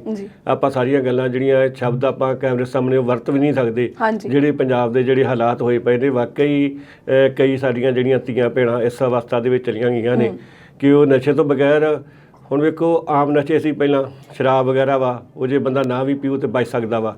ਜਿਹੜੇ ਹੁਣ ਚਿੱਟਾ ਵਾ, ਸਮੈਕ ਵਗੈਰਾ ਵਾ, ਜਿਹੜੇ ਸਿੰਥੈਟਿਕ ਡਰੱਗ ਆ, ਉਹ ਜਿਨ੍ਹਾਂ ਦੇ ਗਲੇ ਦੇ ਵਿੱਚੋਂ ਲੰਘ ਜਾਂਦੀ ਇੱਕ ਵਾਰ ਜਾਂ ਉਹ ਟੀਕੇ ਲਾਉਣੇ ਸ਼ੁਰੂ ਕਰ ਦਿੰਦੇ ਆ, ਉਹ ਫਿਰ ਉਹ ਤੋਂ ਬਗੈਰ ਬਚ ਨਹੀਂ ਸਕਦੇ। ਤੇ ਫਿਰ ਜਦੋਂ ਬੰਦਾ ਕਿਸੇ ਨੂੰ ਨਸ਼ਾ ਨਹੀਂ ਮਿਲਦਾ ਤਾਂ ਉਹਨੂੰ ਤੋੜ ਲੱਗਦੀ ਆ, ਸਰੀਰ ਟੁੱਟਦਾ ਭੱਜਦਾ, ਤੇ ਉਸ ਤੋਂ ਉਹਨੂੰ ਐਂ ਲੱਗਦਾ ਵੀ ਜਿਵੇਂ ਮੇਰੇ ਸਾਹਮਣੇ ਮੌਤ ਆ। ਫਿਰ ਉਸ ਤੋਂ ਬਚਣ ਵਾਸਤੇ ਉਹਨੂੰ ਕੋਈ ਵੀ ਹੱਥ ਕੰਡਾ ਵਰਤਣਾ ਪੈਂਦਾ। ਉਹ ਕਿਸੇ ਨੂੰ ਲੁੱਟ ਵੀ ਸਕਦਾ, ਕਿਸੇ ਨੂੰ ਮਾਰ ਵੀ ਸਕਦਾ। ਤੇ ਜਿਸ ਤਰ੍ਹਾਂ ਜਿਹਨੇ ਕਿਹਾ ਵੀ ਜਿਹੜੀਆਂ ਲੜਕੀਆਂ ਹੁੰਦੀਆਂ ਇੱਥੋਂ ਤੱਕ ਵੀ ਆਉਂਦੀਆਂ ਵੀ ਸਾਡੇ ਨਾਲ ਜੋ ਸਰੀਰਕ ਤੌਰ ਤੇ ਜੋ ਮਰਜ਼ੀ ਕਰ ਲਓ, ਸਾਨੂੰ ਨਸ਼ਾ ਚਾਹੀਦਾ ਜਾਂ ਸਾਨੂੰ ਪੈਸੇ ਚਾਹੀਦੇ ਵੀ ਅਸੀਂ ਕਿਧਰੋਂ ਕਿਧਰੋਂ ਜਿਹੜਾ ਉਹ ਨਸ਼ਾ ਵਾ ਲੈ ਆਈਏ। ਇਹ ਵੈਸੇ ਜਿਹੜੀ ਪੰਜਾਬ ਦੇ ਵਿੱਚ ਬੜੀ ਮੈਂ ਸਮਝਦਾ ਵੀ ਬਹੁਤ ਪਿਰਤ ਮਾੜੀ ਪੈ ਰਹੀ ਆ ਵੀ ਜਿਹੜੀਆਂ ਸਾਡੀਆਂ ਨੌਜਵਾਨ ਲੜਕੇ ਤੇ ਲੜਕੀਆਂ ਇਸ ਪਾਸੇ ਨੂੰ ਜਾ ਰਹੇ ਨੇ। ਤੇ ਜ਼ਰੂਰ ਸਰਕਾਰਾਂ ਨੂੰ ਗੰਭੀਰ ਹੋਣ ਦੀ ਲੋੜ ਆ ਤੇ ਉਹਦੀ ਜੜ ਤੱਕ ਜਾਣ ਦੀ ਲੋੜ ਆ ਵੀ ਆਖਰ ਕਿਉਂ ਜਿਹੜੀਆਂ ਨੌਜਵਾਨ ਲੜਕੀਆਂ ਨੇ ਇਸ ਪਾਸੇ ਜਾ ਰਹੀਆਂ ਨੇ। ਤੇ ਸਰਕਾਰ ਨੇ ਤਾਂ ਹੁਣ ਸ਼ਰਮ ਹੀ ਲਾ ਲਈ ਆ ਪਿੱਛੇ ਜੇ ਇੱਥੇ ਜਨਾਨੀਆਂ ਦੇ ਵਾਸਤੇ ਸਪੈਸ਼ਲ ਠੇਕਾ ਵੀ ਖੋਲ੍ਹਤਾ ਸੀਗਾ, ਭਾਵੇਂ ਹੁਣ ਕੱਲ੍ਹ ਪਰਸੋਂ ਉੱਥੋਂ ਲੰਘਿਆ ਸੀ, ਉਹਨਾਂ ਦੇ ਉੱਪਰ ਥੋੜ੍ਹਾ ਜਿਹਾ ਬੋਰਡ ਹਟਾ ਦਿੱਤਾ ਵਾ। ਤੇ ਜਦੋਂ ਸਰਕਾਰਾਂ ਹੀ ਇਸ ਪਾਸੇ ਨੂੰ ਜਿਹੜਾ ਉਤਸ਼ਾਹ ਕਰ ਰਹੀਆਂ ਨਸ਼ਿਆਂ ਨੂੰ, ਤਾਂ ਫਿਰ ਕਿਸੇ ਨੂੰ ਆਪਾਂ ਕੀ ਕਹਿ ਸਕਦੇ ਹਾਂ ਜੀ। ਵੈਸੇ ਵੀ ਦੂਸਰੀ ਗੱਲ ਪੰਨੂ ਸਾਹਿਬ ਇਹ ਵੀ ਉੱਠਦੀ ਹੈ ਕਿ ਅਸੀਂ ਜੇਕਰ ਪੰਜਾਬ ਦੇ ਕਹਿ ਲਈਏ ਫਾਈਨੈਂਸ਼ੀਅਲੀ ਸਟੇਟਸ ਦੀ ਗੱਲ ਕਰ ਲਈਏ, ਇਹ ਲੋਕਡਾਊਨ ਦੇ ਵਿੱਚ ਵੀ ਅਸੀਂ ਇਹ ਦੇਖਿਆ ਗਿਆ ਸੀ ਕਿ ਸਰਕਾਰ ਨੇ ਜਦੋਂ ਸਾਰਾ ਕੁਝ ਬੰਦ ਕਰ ਦਿੱਤਾ ਸੀ, ਠੇਕੇ ਬੰਦ ਕਰਤੇ ਸੀ, ਮਤਲਬ ਸਰਕਾਰ ਨੂੰ ਮਜਬੂਰ ਹੋ ਕੇ ਠੇਕੇ ਖੋਲ੍ਹਣੇ ਪਏ ਸੀ, ਕਿਉਂਕਿ ਪੰਜਾਬ ਦੀ ਜਿੰਨੀ ਵੀ ਇਨਕਮ ਹੈ ਉਹ ਠੇਕੇ ਦੇ ਸਿਰ ਤੇ ਚੱਲਦੀ ਹੈ। ਹਾਂ ਬਿਲਕੁਲ, ਉਦੋਂ ਤਾਂ ਇਹ ਵੀ ਇੱਕ ਲੌਜਿਕ ਦਿੱਤਾ ਜਾਂਦਾ ਸੀਗਾ ਕਿ ਜਿਹੜੀ ਇਹ ਸ਼ਰਾਬ ਆ, ਅਲਕੋਹਲ ਆ, ਇਹ ਉਹਦੇ ਵਾਸਤੇ ਚੰਗੀ ਆ ਵੀ ਕਰੋਨਾ ਦੀ ਬਿਮਾਰੀ ਤੋਂ ਬਚਾਉਣ ਵਾਸਤੇ ਵੀ ਆ। ਤਾਂ ਇਹ ਇਹਨਾਂ ਨੇ ਦਲੀਲ ਦੇ ਕੇ ਤੇ ਜਿਹੜੇ ਹੋਰ ਤਾਂ ਲੋਕੀ ਕਿਸੇ ਥਾਂ ਤੇ ਇਕੱਠੇ ਨਹੀਂ ਸੀ ਹੋ ਸਕਦੇ ਤੇ ਠੇਕਿਆਂ ਤੇ ਉਦੋਂ ਪੀੜਾਂ ਲੱਗੀਆਂ ਸੀਗੀਆਂ। ਤੇ ਵਾਕਈ ਅਸਲ ਦੇ ਵਿੱਚ ਵੀ ਸਰਕਾਰ ਨੂੰ ਬਹੁਤ ਸਾਰੀ ਜਿਹੜੀ ਆਮਦਨੀ ਆ ਸ਼ਰਾਬ ਤੋਂ ਹੋ ਰਹੀ ਹੈ, ਇਸੇ ਕਰਕੇ ਹੀ ਇਹਨੂੰ ਨਸ਼ਿਆਂ ਦੇ ਵਿੱਚ ਗਿਣਦੇ ਹੀ ਨਹੀਂਗੇ। ਤੇ ਚਲੋ ਅੱਗੇ ਤਾਂ ਇਹ ਸਰਕਾਰਾਂ ਦੀ ਮਰਜ਼ੀ ਆ, ਪਰ ਵੈਸੇ ਤਾਂ ਸਰਕਾਰਾਂ ਨੂੰ ਸੋਚਣ ਦੀ ਲੋੜ ਆ ਵੀ ਇਹ ਹਾਲਾਤ ਜਿਹੜੇ ਆ ਕਿਉਂ ਪੈਦਾ ਹੋ ਰਹੇ ਨੇ। ਤੇ ਜੇ ਆਪਾਂ ਇਸ ਪਾਸੇ ਸੋਚਾਂਗੇ ਨਾ, ਵਿਚਾਰਾਂਗੇ ਨਾ, ਤਾਂ ਫਿਰ ਕੋਈ ਵੀ ਮਸਲੇ ਦਾ ਹੱਲ ਜਿਹੜਾ ਵਾ ਉਹ ਨਹੀਂ ਨਿਕਲ ਸਕਦਾ ਹੈਗਾ। ਤੇ ਸਰਕਾਰਾਂ ਮੈਨੂੰ ਲੱਗਦਾ ਵੀ ਇਹਨਾਂ ਮਸਲਿਆਂ ਦੇ ਪ੍ਰਤੀ ਗੰਭੀਰ ਨਹੀਂ ਹੈਗੀਆਂ, ਤਾਂ ਹੀ ਜਿਹੜੇ ਮਸਲੇ ਉੱਠ ਰਹੇ ਨੇ। ਹੁਣ ਜੇ ਆਪਾਂ ਨੌਜਵਾਨਾਂ ਦੀ ਗੱਲ ਕਰਦੇ ਹਾਂ, ਹੁਣ ਪੰਜਾਬ ਦੇ ਲੋਕਾਂ ਨੇ ਇੱਕ ਹੋਰ ਟ੍ਰੈਂਡ ਫੜ ਲਿਆ ਵੀ ਸ਼ਾਇਦ ਅਸੀਂ ਆਪਦਾ ਲੜਕਾ ਵਾ ਲੜਕੀ ਆ ਜਿਹੜੀ ਨੌਜਵਾਨ ਦਵਾ ਵਾਇਲੈਂਸ ਕਰਾ ਕੇ ਬਾਹਰ ਭੇਜ ਦਈਏ, ਸ਼ਾਇਦ ਉੱਥੇ ਨਸ਼ਿਆਂ ਤੋਂ ਬਚੇ ਰਹਿਣਗੇ। ਤੇ ਜਿਹੜੇ ਹਾਲਾਤ, ਜਿਹੜੀਆਂ ਰਿਪੋਰਟਾਂ ਆ ਰਹੀਆਂ ਨੇ, ਜਿਹੜੀਆਂ ਖਬਰਾਂ ਆ ਰਹੀਆਂ ਨੇ, ਉਹ ਉੱਥੇ ਵੀ ਉਹੋ ਜਿਹੇ ਹਾਲਾਤ ਨੇ ਜਿਹੋ ਜਿਹੇ ਇੱਥੇ ਨੇ। ਉੱਥੇ ਵੀ ਨਸ਼ੇ ਆਮ ਮਿਲ ਜਾਂਦੇ ਨੇ ਤੇ ਕਈ ਇੱਥੋਂ ਪੰਜਾਬ ਤੋਂ ਬਾਹਰ ਡਾਰੀ ਮਾਰ ਜਾਂਦੇ ਆ ਤੇ ਉੱਥੇ ਵੀ ਫਿਰ ਨਸ਼ਿਆਂ ਦੇ ਵਿੱਚ ਗਲਤਾਨ ਹੋ ਜਾਂਦੇ ਆ। ਇਹ ਤਾਂ ਗੱਲ ਤਾਂ ਹੈਗੀ ਆ ਵੀ ਜੇ ਬੱਚਿਆਂ ਦੀ ਜਿਹੜੀ ਮਾਨਸਿਕ ਧਾਰਾ ਜਿੱਥੇ ਆ ਕੇ ਰੋਗੀ ਆ, ਉਹਦੇ ਤੇ ਕੰਮ ਕਰਨ ਦੀ ਲੋੜ ਆ, ਉੱਤੇ ਧਿਆਨ ਦੇਣ ਦੀ ਲੋੜ ਆ। ਵੀ ਨਸ਼ੇ ਤਾਂ ਪਹਿਲਾਂ ਵੀ ਸਮਾਜ ਦੇ ਵਿੱਚ ਹੈਗੇ ਸੀ, ਆਪਾਂ ਇਹ ਨਹੀਂ ਕਹਿ ਸਕਦੇ। ਚਲੋ ਨਸ਼ਿਆਂ ਦੇ ਰੂਪ ਬਦਲਦੇ ਰਹਿੰਦੇ ਨੇ ਸਮੇਂ ਦੇ ਨਾਲ। ਹੁਣ ਜਿਹੜਾ ਵਾ ਆਧੁਨਿਕ ਦਾ ਜ਼ਮਾਨਾ ਤੇ ਨਸ਼ੇ ਵੀ ਆਧੁਨਿਕ ਬਣ ਗਏ ਨੇ। ਡਰੱਗ ਜਿਹੜੀ ਆ ਰਹੀ ਆ, ਸਿੰਥੈਟਿਕ ਡਰੱਗ ਆ ਰਹੀ ਆ। ਤੇ ਲੋਕਾਂ ਦੀ ਜਿਹੜੀ ਮਾਨਸਿਕ ਹਾਲਾਤ ਆ ਉਹ ਕਿਉਂ ਇਸ ਪਾਸੇ ਨੂੰ ਜਾ ਰਹੇ ਨੇ। ਇਹ ਤੇ ਸਰਕਾਰਾਂ ਹਜੇ ਤੱਕ ਨਾ ਤਾਂ ਕਦੀ ਲੀਡਰਾਂ ਦੇ ਕਦੀ ਬਿਆਨ ਹੀ ਆਏ ਨੇ, ਨਾ ਕੋਈ ਉਧਰਲੇ ਪਾਸੇ ਗੰਭੀਰ ਆ ਵੀ ਅਸੀਂ ਉਹਦੀ ਜਿਹੜੀ ਜੜ ਨੂੰ ਫੜੀਏ। ਜਿੰਨਾ ਚਿਰ ਮੈਨੂੰ ਇਉਂ ਲੱਗਦਾ ਵੀ ਜਿੰਨਾ ਚਿਰ ਉਹਦੀ ਜੜ ਤੱਕ ਨਹੀਂ ਜਾਂਦੇ ਉਹਨਾਂ ਚਿਰ ਤੱਕ ਇਹ ਮਸਲਾ ਹੱਲ ਹੋਣ ਵਾਲਾ ਨਹੀਂ। ਜੀ ਪੰਨੂ ਸਾਹਿਬ, ਮੈਂ ਅੱਜ ਵੀ ਜਦੋਂ ਆਫ ਕੈਮਰਾ ਰਿਸਰਚ ਕਰ ਰਹੀ ਸੀ ਇਸ ਟੌਪਿਕ ਤੇ, ਮੇਰੇ ਅੱਗੇ ਇੱਕ ਤਸਵੀਰ ਆਈ ਜਿਸ ਤੇ ਮੈਨੂੰ ਮਤਲਬ ਕਿ ਖੁਦ ਨੂੰ ਇੰਨਾ ਕਾਬੂ ਕੀਤਾ ਕਿ ਸ਼ਾਇਦ ਕਿ ਲੋਕਾਂ ਨੂੰ ਇੰਨਾ ਕੁ ਜ਼ਿਆਦਾ ਦੱਸਣ ਦੀ ਲੋੜ ਹੈ ਕਿ ਪੰਜਾਬ ਦੇ ਵਿੱਚ ਪਹਿਲੀ ਗੱਲ ਤਾਂ ਲੋਕ ਜਿਹੜੀ ਹੈ ਇਸ ਚੀਜ਼ ਨੂੰ ਮੰਨਦੇ ਹੀ ਨਹੀਂ ਹੈ ਕਿ ਪੰਜਾਬ ਦੇ ਵਿੱਚ ਅਸਲ ਦੇ ਵਿੱਚ ਨਸ਼ਾ ਵਿਕਦਾ ਹੈ।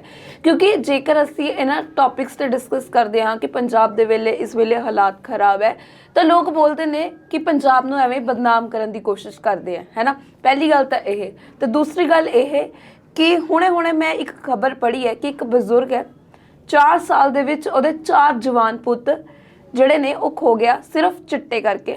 ਚੰਗੇ ਘਰ ਤੋਂ ਸੀ ਉਹ, ਤੇ ਚੰਗੇ ਘਰ ਕਰਕੇ ਬਜ਼ੁਰਗ ਨੇ ਵੀ ਇੰਨਾ ਧਿਆਨ ਦਿੱਤਾ ਕਿ ਬੱਚੇ ਕਮਾਊਂਗੇ, ਵਧੀਆ ਕਮਾ ਰਹੇ ਹੈ, ਪਰ 4 ਸਾਲ ਦੇ ਬਾਅਦ ਅੱਜ ਉਹ ਬਜ਼ੁਰਗ 75 ਸਾਲ ਦੀ ਵੱਧ ਤੇ ਉਮਰ ਦਾ ਹੈ, ਦਿਹਾੜੀ ਕਰਨ ਲਈ ਮਜਬੂਰ ਹੈ, ਆਪਣੇ ਪੋਤੇ ਪੋਤੀਆਂ ਨੂੰ ਪਾਲ ਰਿਹਾ ਹੈ ਤੇ ਸਿਰਫ ਉਹੀ ਮੈਂਬਰ ਹੈ ਜੋ ਕਮਾ ਰਿਹਾ ਹੈ ਘਰ ਦੇ ਵਿੱਚ।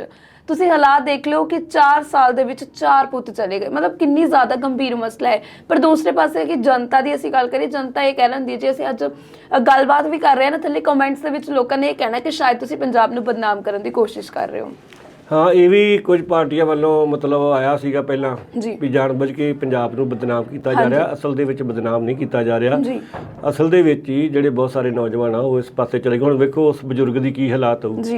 ਤੇ ਦੂਜੀ ਗੱਲ ਆ ਜਿਹੜੇ ਚਿੱਟੇ ਤੇ ਸਮੈਕ ਵਰਗੇ ਨਸ਼ੇ ਆ, ਕਿਸੇ ਨੂੰ ਪਤਾ ਵੀ ਨਹੀਂ ਲੱਗਦਾ ਪਰਿਵਾਰਕ ਮੈਂਬਰਾਂ ਨੂੰ। ਹੁਣ ਸ਼ਰਾਬ ਆ, ਜਦੋਂ ਕੋਈ ਪੀ ਕੇ ਆ ਗਿਆ ਤਾਂ ਉਸੇ ਵੇਲੇ ਵਾਸ਼ਨਾ ਆ ਜਾਣੀ ਆ, ਪਤਾ ਲੱਗ ਜਾਣਾ ਵਾ। ਜਿਹੜੇ ਉਹ ਨਸ਼ੇ ਹੁੰਦੇ ਨੇ ਤੇ ਉਹਨਾਂ ਦਾ ਕੋਈ ਪਤਾ ਨਹੀਂ ਲੱਗਦਾ।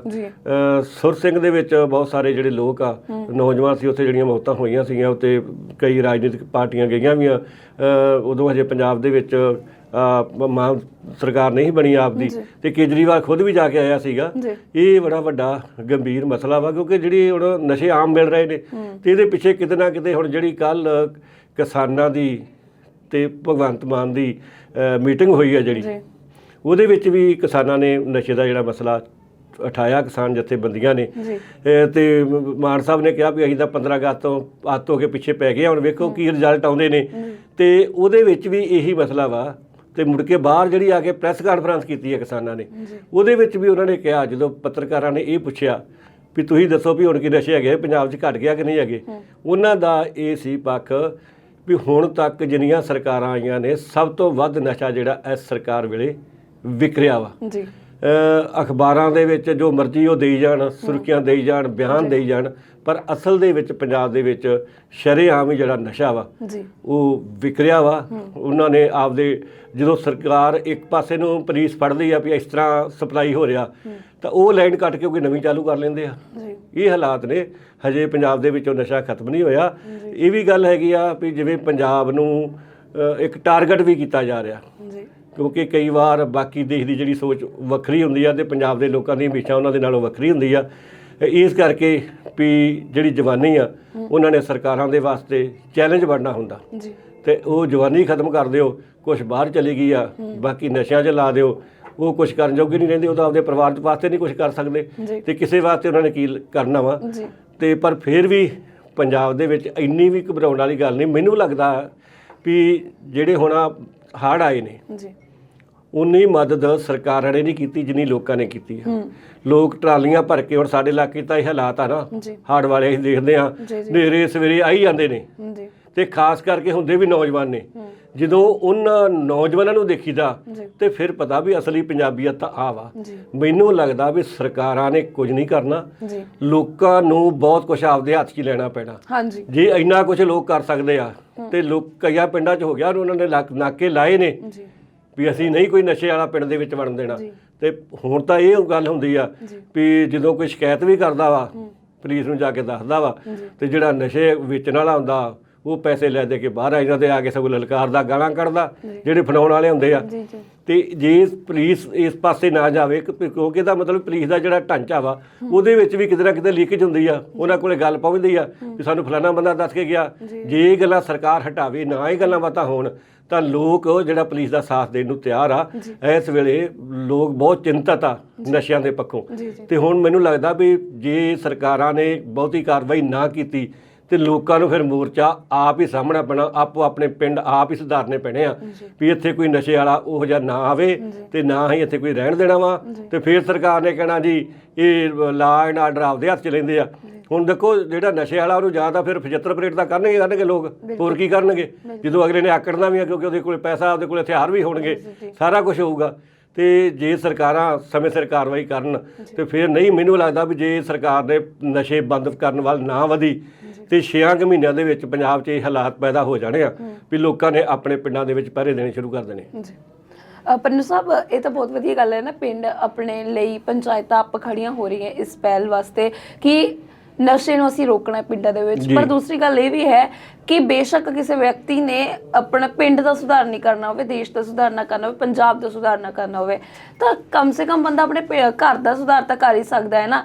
ਕਿ ਜਿਹੜਾ ਬੱਚਾ ਜਾਂ ਫਿਰ ਜਿਹੜਾ ਵਿਅਕਤੀ ਇਹ ਨਸ਼ਾ ਕਰਦਾ ਹੈ ਜਾਂ ਫਿਰ ਕਹਿ ਲਈਏ ਕਿ ਜਿਹੜਾ ਇਹ ਸ਼ਰਾਬ ਦਾਦੀ ਹੈ, ਚਿੱਟੇ ਦਾਦੀ ਹੈ, ਪਰ ਉਹ ਆਪਣੇ ਮਾਪਿਆਂ ਵੱਲ ਜਾਂ ਫਿਰ ਆਪਣੇ ਜਵਾਕਾਂ ਵੱਲ ਤਾਂ ਦੇਖ ਸਕਦਾ ਹੈ ਨਾ। ਕਿਉਂਕਿ ਗੱਲ ਹੈ, ਜੇ ਅਸੀਂ ਨੌਜਵਾਨ ਪੀੜ੍ਹੀ ਦੀ ਗੱਲ ਕਰ ਲਈਏ, ਚਾਹੇ ਮੈਂ ਤਾਂ ਇੱਕੋ ਹੀ ਗੱਲ ਕਹਿੰਦੀ ਹੁੰਦੀ ਨਸ਼ੇ ਨੂੰ ਲੈ ਕੇ, ਹਮੇਸ਼ਾ ਹੀ ਮੇਰਾ ਇੱਕੋ ਹੀ ਗੱਲ ਕਹੀ ਹੈ ਕਿ ਜੇਕਰ ਤੁਸੀਂ ਨਸ਼ਾ ਕਰ ਰਹੇ ਹੋ ਨਾ, ਤਾਂ ਪਹਿਲਾਂ ਨਸ਼ਾ ਕਰਨ ਤੋਂ ਪਹਿਲਾਂ, ਉਸ ਚੀਜ਼ ਨੂੰ ਫੜਨ ਤੋਂ ਪਹਿਲਾਂ ਇੱਕ ਵਾਰ ਆਪਣੇ ਮਾਂ-ਬਾਪ ਦੀ ਸ਼ਕਲ ਜ਼ਰੂਰ ਦੇਖ ਲਿਓ ਕਿ ਕਿਵੇਂ, ਚਾਹੇ ਤੁਹਾਡਾ ਮਾਂ-ਬਾਪ ਦਿਹਾੜੀ ਕਰਦਾ ਹੋਵੇ, ਚਾਹੇ ਦਫ਼ਤਰ ਦੇ ਬੈਠ ਕੇ ਕੰਮ ਕਰਦਾ ਹੋਵੇ, ਕਿ ਉਹ ਬੰਦਾ ਕਿਸ ਤਰੀਕੇ ਦੇ ਨਾਲ ਧੁੱਪਾਂ ਦੇ ਵਿੱਚ ਸੜ ਕੇ ਦਿਹਾੜੀ ਕਰ ਰਿਹਾ ਹੈ। ਜਾਂ ਫਿਰ ਜੇ ਦਫ਼ਤਰ 'ਚ ਕੰਮ ਕਰ ਰਿਹਾ, 9 ਘੰਟੇ ਦੀ ਸ਼ਿਫਟ, ਇੱਕ ਕੁਰਸੀ ਪਰ ਬੈਠ ਕੇ ਕੰਮ ਕਰਨਾ ਕਿੰਨਾ ਔਖਾ ਹੈ। ਜੇਕਰ ਨੌਜਵਾਨ ਇਹ ਚੀਜ਼ ਸਮਝ ਲੈਣ ਤਾਂ ਮੈਨੂੰ ਨਹੀਂ ਲੱਗਦਾ ਹੈਗਾ ਕਿ ਪੰਜਾਬ ਦੇ ਵਿੱਚ ਨਸ਼ਾ ਕਿਆ ਹੋਰ ਵੀ ਅਜਿਹੀਆਂ ਸਮੱਸਿਆ ਆ ਸਕਦੀਆਂ ਨੇ। ਹਾਂ ਬਿਲਕੁਲ ਜੀ, ਜੇ ਇੰਨਾ ਲੋਕ ਸੋਚਣਾ ਸ਼ੁਰੂ ਕਰ ਦੇਣ, ਖਾਸ ਕਰਕੇ ਸਾਡੇ ਨੌਜਵਾਨ, ਤਾਂ ਫਿਰ ਤਾਂ ਨਸ਼ਾ ਵੱਲ ਵਧੇ ਕੋਈ ਨਾ। ਇਹ ਗੱਲ ਆ ਨਾ, ਕਿਤੇ ਨਾ ਕਿਤੇ ਕਮੀ ਰਹਿ ਜਾਂਦੀ ਆ, ਜਾਂ ਮਾਂ-ਬਾਪ ਵੱਲੋਂ ਵੀ।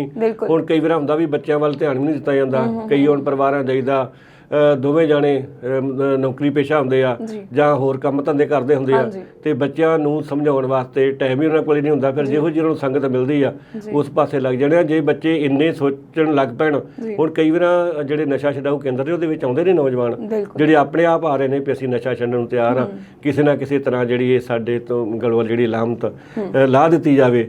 ਤੇ ਕਈ ਨਸ਼ਾ ਛਡਾਊ ਜਿਹੜੇ ਕੇਂਦਰ ਆ ਉੱਥੇ ਉਹ ਗੋਲੀਆਂ ਦੇ ਦਿੰਦੇ ਨੇ, ਤੇ ਉਹ ਦੱਸਿਆ ਜਾਂਦਾ ਵੀ ਉਹ ਵੀ ਨਸ਼ਾ ਹੀ ਇੱਕ, ਉਹ ਬਕਾਇਦਾ ਉਹਨਾਂ ਦੇ ਕਾਰਡ ਬਣ ਜਾਂਦੇ ਆ। ਤੇ ਇਸ ਕਰਕੇ ਜੇ ਨੌਜਵਾਨਾਂ ਦੀ ਇੰਨੀ ਸੋਚ ਬਣ ਜੇ ਤੇ ਮੈਂ ਕਹਿੰਦਾ ਵੀ ਫਿਰ ਤਾਂ ਸਾਰਾ ਪੰਜਾਬ ਹੀ ਸਵਰਗ ਬਣ ਸਕਦਾ ਵਾ। ਇਹੀ ਗੱਲ ਜਿਹੜੀ ਨੌਜਵਾਨਾਂ ਨੂੰ ਸਮਝਾਉਣ ਦੀ ਲੋੜ ਆ ਵੀ ਆਪਦੇ ਘਰ ਵੱਲ, ਆਪਦੇ ਮਾਂ-ਬਾਪ ਵੱਲ, ਆਪਦੇ ਭੈਣ ਭਰਾਵਾਂ ਵੱਲ ਵੇਖੋ ਵੀ ਉਹਨਾਂ ਦਾ ਕੀ ਹਾਲ ਹੋਣਾ। ਤੁਸੀਂ ਤਾਂ ਇਸ ਜਹਾਨ ਤੋਂ ਕੁਝ ਕਰ ਜਾਓਗੇ ਤੇ ਬਾਕੀਆਂ ਦੀ ਜ਼ਿੰਦਗੀ ਕਿਵੇਂ ਜਿਹੜੀ ਚੱਲਣੀ ਆ। ਇਹ ਜ਼ਰੂਰ ਤੁਹਾਡੀ ਗੱਲ ਬਿਲਕੁਲ ਠੀਕ ਆ ਕਿ ਨੌਜਵਾਨਾਂ ਨੂੰ ਇਸ ਤਰ੍ਹਾਂ ਸੋਚਣ ਤੇ ਵਿਚਾਰਨਾ ਚਾਹੀਦਾ ਤਾਂ ਕਿ ਉਹ ਨਸ਼ਾ ਵੱਲ ਨਾ ਵਧਣ। ਜੀ, ਤੇ ਵੈਸੇ ਵੀ ਪੰਨੂ ਸਾਹਿਬ, ਜੇਕਰ ਕੋਈ ਬੰਦੇ ਦੀ ਡੈਥ ਵੀ ਹੋ ਜਾਂਦੀ ਹੈ ਨਾ ਨਸ਼ੇ ਦੇ ਕਰਨ ਤੋਂ ਬਾਅਦ, ਮੈਨੂੰ ਨਹੀਂ ਲੱਗਦਾ ਹੈਗਾ ਪਿੰਡ ਦੇ ਵਿੱਚ ਕੋਈ ਵੀ ਬੰਦਾ ਉਸਨੂੰ ਯਾਦ ਵੀ ਕਰਦਾ ਹੋਊਗਾ। ਸਿਰਫ ਲਾਂਤਾਂ ਹੀ ਲੋਕੀ ਪਾਉਂਦੇ ਆ, ਚੰਗਾ ਹੋਇਆ ਮਰ ਗਿਆ, ਮਾਂ-ਬਾਪ ਤੇ ਵੀ ਬੋਝ ਸੀਗਾ, ਘਰਦਿਆਂ ਤੇ ਵੀ, ਉੱਦਾਂ ਵੀ ਪਿੰਡ ਧਰਤੀ ਪਰ ਵੀ ਉਹ ਬੰਦਾ ਬੋਝ ਹੀ ਹੈ ਜਿਹੜਾ ਨਸ਼ੇ ਦਾ ਖਾਂਦਾ ਹੈ।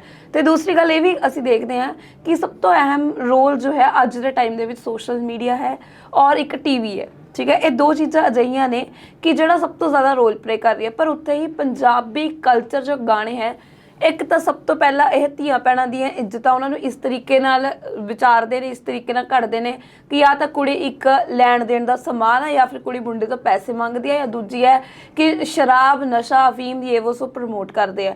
ਮੈਨੂੰ ਇਹ ਲੱਗਦਾ ਹੈਗਾ ਪਰਸਨਲੀ ਕਿ ਜੇਕਰ ਸਾਡੇ ਗਾਣਿਆਂ ਦੇ ਵਿੱਚ ਜਿਹੜੇ ਸਿੰਗਰਸ ਜਾਂ ਫਿਰ ਕਲਾਕਾਰ ਹੈ ਅਜਿਹੀਆਂ ਚੀਜ਼ਾਂ ਲੈ ਕੇ ਆਉਣ ਕਿ ਪੰਜਾਬ ਨੂੰ ਮਤਲਬ ਕਿ ਅਸਲ ਰਿਐਲਿਟੀ ਵੀ ਦਿਖਾਉਣ ਤੇ ਨੌਜਵਾਨਾਂ ਨੂੰ ਸਮਝਾਉਣ ਕਿ ਇਸ ਤਰੀਕੇ ਦੇ ਨਾਲ ਕਰਕੇ ਇਹਦੇ ਕੌਨਸੀਕੁਐਂਸਿਸ ਕਿਆ ਹੋ ਸਕਦੇ, ਤੁਸੀਂ ਇਹ ਚੀਜ਼ ਕੰਜ਼ਿਊਮ ਕਰ ਰਹੇ ਤਾਂ ਉਸਦਾ ਐਟ ਦਾ ਐਂਡ ਰਿਜ਼ਲਟ ਕੀ ਹੈ। ਹਾਂ ਬਿਲਕੁਲ, ਜੇ ਸਾਡੇ ਕਲਾਕਾਰ ਇਸ ਗੱਲ ਬਾਰੇ ਵਿਚਾਰ ਕਰਨ ਜੀ ਵੀ ਉਹ ਚੰਗੀ ਚੀਜ਼ ਲੋਕਾਂ ਵਾਸਤੇ ਲੈ ਕੇ ਆਉਣ, ਹਥਿਆਰਾਂ ਦੀ ਨਮਾਇਸ਼ ਜਾਂ ਪ੍ਰਮੋਟ ਕਰਨਾ ਜਾਂ ਨਸ਼ਿਆਂ ਵੱਲ ਲੋਕਾਂ ਨੂੰ ਉਕਸਾਉਣਾ ਜਾਂ ਕਹਿਣਾ ਵੀ ਨਸ਼ੇ ਕਰਕੇ ਲੋਕ ਇਸ ਤਰ੍ਹਾਂ ਕਰਦੇ ਨੇ, ਅੱਗੇ ਨਾਲੋਂ ਥੋੜਾ ਜਿਹਾ ਰੁਝਾਨ ਜਿਹੜਾ ਟ੍ਰੈਂਡ ਬਦਲਿਆ ਵਾ, ਪਰ ਹਜੇ ਵੀ ਕਾਫੀ ਕੁਝ ਜਿਹੜਾ ਚੇਂਜ ਕਰਨ ਵਾਲਾ ਵਾ। ਵਾਕਈ ਜਿਹੜੇ ਕਲਾਕਾਰ ਹੁੰਦੇ ਨਾ, ਇਹ ਜਿਹੜੀ ਲੋਕਾਂ ਦਾ ਰੁੱਖ ਆ ਜਿਹੜੀ ਹਵਾ ਦਾ ਉਹਨੂੰ ਬਦਲ ਸਕਦੇ ਹੁੰਦੇ ਨੇ। ਇੰਨੀ ਸਮਰੱਥਾ ਉਹਨਾਂ ਕੋਲ ਹੁੰਦੀ ਕਿਉਂਕਿ ਉਹਨਾਂ ਦੇ ਬਹੁਤ ਸਾਰੇ ਸੁਣਨ ਵਾਲੇ ਹੁੰਦੇ ਆ, ਪਰ ਉਹ ਇਸ ਪਾਸੇ ਬਹੁਤਾ ਜਿਹੜਾ ਧਿਆਨ ਨਹੀਂ ਦੇ ਰਹੇ। ਤੇ ਦੂਸਰੀ ਗੱਲ ਆ, ਮੈਨੂੰ ਲੱਗਦਾ ਵੀ ਜਿਹੜੇ ਨਸ਼ੇ ਨਾਲ ਮੌਤਾਂ ਹੁੰਦੀਆਂ ਨਾ ਨੌਜਵਾਨਾਂ ਦੀਆਂ, ਉਹਨਾਂ ਨੂੰ ਕਈ ਵਾਰ ਲੁਕੋਇਆ ਜਾਂਦਾ। ਮਾਂ ਪਿਓ ਵੀ ਲੁਕਾਉਂਦਾ ਵਾ ਵੀ ਨਹੀਂ ਜੀ ਨਸ਼ੇ ਨਾਲ ਵੀ ਫਲਾਨਾ ਕਾਰਨ ਜੇ ਅੱਜ ਹੋਰ ਕਈ ਵਾਰ ਕਾਰਨ ਦੱਸ ਕੇ। ਇੱਕ ਤਾਂ ਉਹਦੇ ਨਾਲ ਵੀ ਸਹੀ ਅੰਕੜੇ ਨਹੀਂ ਇਕੱਠੇ ਹੁੰਦੇ। ਇਹ ਤਾਂ ਪਿੰਡ ਵਾਲਿਆਂ ਨੂੰ ਤੇ ਮਾਂ ਪਿਓ ਦਾ ਵੀ ਫਰਜ਼ ਬਣਦਾ ਵੀ ਜੇ ਉਹਨਾਂ ਦਾ ਬੱਚਾ ਰੱਬ ਕਿਸੇ ਨਾਲ ਨਾ ਕਰੇ ਇਸ ਤਰ੍ਹਾਂ ਵੀ ਉਹਦੀ ਡੈਥ ਹੋ ਜਾਂਦੀ ਆ, ਤਾਂ ਉਹਨਾਂ ਨੂੰ ਗੱਜ ਵੱਜ ਕੇ ਕਹਿਣਾ ਚਾਹੀਦਾ ਵੀ ਸਾਡਾ ਬੱਚਾ ਸਮੈਕ ਪੀ ਕੇ ਚਿੱਟਾ ਪੀ ਕੇ ਉਹਦੇ ਨਾਲ ਨਸ਼ੇ ਦੇ ਨਾਲ ਮੌਤ ਹੋਈ ਆ। ਤੇ ਪਰ ਇਸ ਗੱਲ ਤੇ ਵੀ ਜਿਹੜਾ ਪਰਦਾ ਕਈ ਵਾਰ ਪਾਇਆ ਜਾਂਦਾ। ਇੱਕ ਪੱਟੀ ਦਾ ਜ਼ਰੂਰ ਸੀਗਾ, ਉਹਦਾ ਮੁੰਡਾ ਜਿਹੜਾ ਚਿੱਟੇ ਨਾਲ ਮਰ ਗਿਆ ਸੀਗਾ, ਤੇ ਉਹਨੇ ਜਿਹੜਾ ਯਾਤਰਾ ਵੀ ਕੀਤੀ ਸੀ, ਵੱਖ-ਵੱਖ ਥਾਂ ਤੇ ਗਿਆ ਵੀ ਆ ਵੀ ਉਹਦਾ ਕਫਨ ਲੈ ਕੇ ਪ੍ਰਧਾਨ ਮੰਤਰੀ ਨੂੰ ਵੀ ਭੇਜਿਆ ਉਸ ਸਮੇਂ ਤੇ ਵੀ ਉਹਨੇ ਪ੍ਰਚਾਰ ਵੀ ਕੀਤਾ ਵੀ ਮੇਰਾ ਮੁੰਡਾ ਨੌਜਵਾਨ ਮਰਿਆ ਤੇ ਦੂਜਿਆਂ ਨੂੰ ਉਹਨੇ ਬਚਾਉਣ ਵਾਸਤੇ ਬੜੀ ਕੋਸ਼ਿਸ਼ ਕੀਤੀ ਹੈ। ਜੇ ਇਸ ਤਰ੍ਹਾਂ ਦੀਆਂ ਗੱਲਾਂ ਬਾਤਾਂ ਹੋਣ ਲੱਗ ਪੈਣ, ਹੁਣ ਪਿੰਡ ਦੇ ਵਿੱਚ ਤਾਂ ਪਤਾ ਹੀ ਹੁੰਦਾ ਵੀ ਕਿਹੜਾ ਬੰਦਾ ਨਸ਼ਾ ਕਰਦਾ, ਤੇ ਇਹ ਵੀ ਪਤਾ ਹੁੰਦਾ ਵੀ ਵੇਚਦਾ ਕਿਹੜਾ ਵਾ। ਤੇ ਜੇ ਲੋਕ ਵਾਕਈ ਜਾਗਰਤ ਹੋ ਜਾਣ, ਸੁਚੇਤ ਹੋ ਜਾਣ, ਇੱਕ ਤਾਂ ਉਹਨਾਂ ਨਸ਼ਿਆਂ ਨੂੰ ਲੁਕਾਉਣ ਨਾ, ਤੇ ਇੱਕ ਜਿਹੜੇ ਸਾਡੇ ਗਾਇਕ ਨੇ ਉਹਨਾਂ ਨੂੰ ਵੀ ਸਾਡੀ ਅਪੀਲ ਬੇਨਤੀ ਆ ਕਿ ਉਹ ਪੰਜਾਬ ਦਾ ਬੜਾ ਵੱਡਾ ਇਤਿਹਾਸ ਆ, ਬੜੀਆਂ ਕੁਰਬਾਨੀਆਂ ਦੇ ਨਾਲ ਜਿਹੜਾ ਦੇਸ਼ ਵੀ ਆਜ਼ਾਦ ਹੋਇਆ ਉਸ ਟਾਈਮ ਦੀਆਂ, ਹੁਣ ਵੀ ਬੜਾ ਕੁਝ ਹੋ ਰਿਹਾ। ਇਹ ਨਹੀਂ ਹੈ ਵੀ ਜੇ ਇੱਕ ਮਾੜਾ ਪੱਖ ਆ ਤੇ ਪੰਜਾਬ 'ਚ ਕੁਝ ਚੰਗਾ ਹੋ ਨਹੀਂ ਰਿਹਾ, ਬਹੁਤ ਕੁਝ ਚੰਗਾ ਹੋ ਰਿਹਾ, ਪਰ ਚੰਗੇ ਨੂੰ ਪ੍ਰਮੋਟ ਕਰਨ ਦੀ ਲੋੜ ਆ। ਚੰਗਾ ਜਿਹੜਾ ਪੱਖ ਆ ਉਹ ਲੋਕਾਂ ਸਾਹਮਣੇ ਲਿਆਉਣ ਦੀ ਲੋੜ ਆ। ਤੇ ਜੇ ਜਦੋਂ ਚੰਗਾ ਪੱਖ ਆਉਣਾ ਸ਼ੁਰੂ ਹੋ ਜਾਂਦਾ, ਮਾੜਾ ਪੱਖ ਆਪਣੇ ਆਪ ਹੀ ਫਿਰ ਘਟਣਾ ਸ਼ੁਰੂ ਹੋ ਜਾਂਦਾ। ਇਸ ਪਾਸੇ ਜ਼ਰੂਰ ਚੱਲਣ ਦੀ ਲੋੜ ਆ।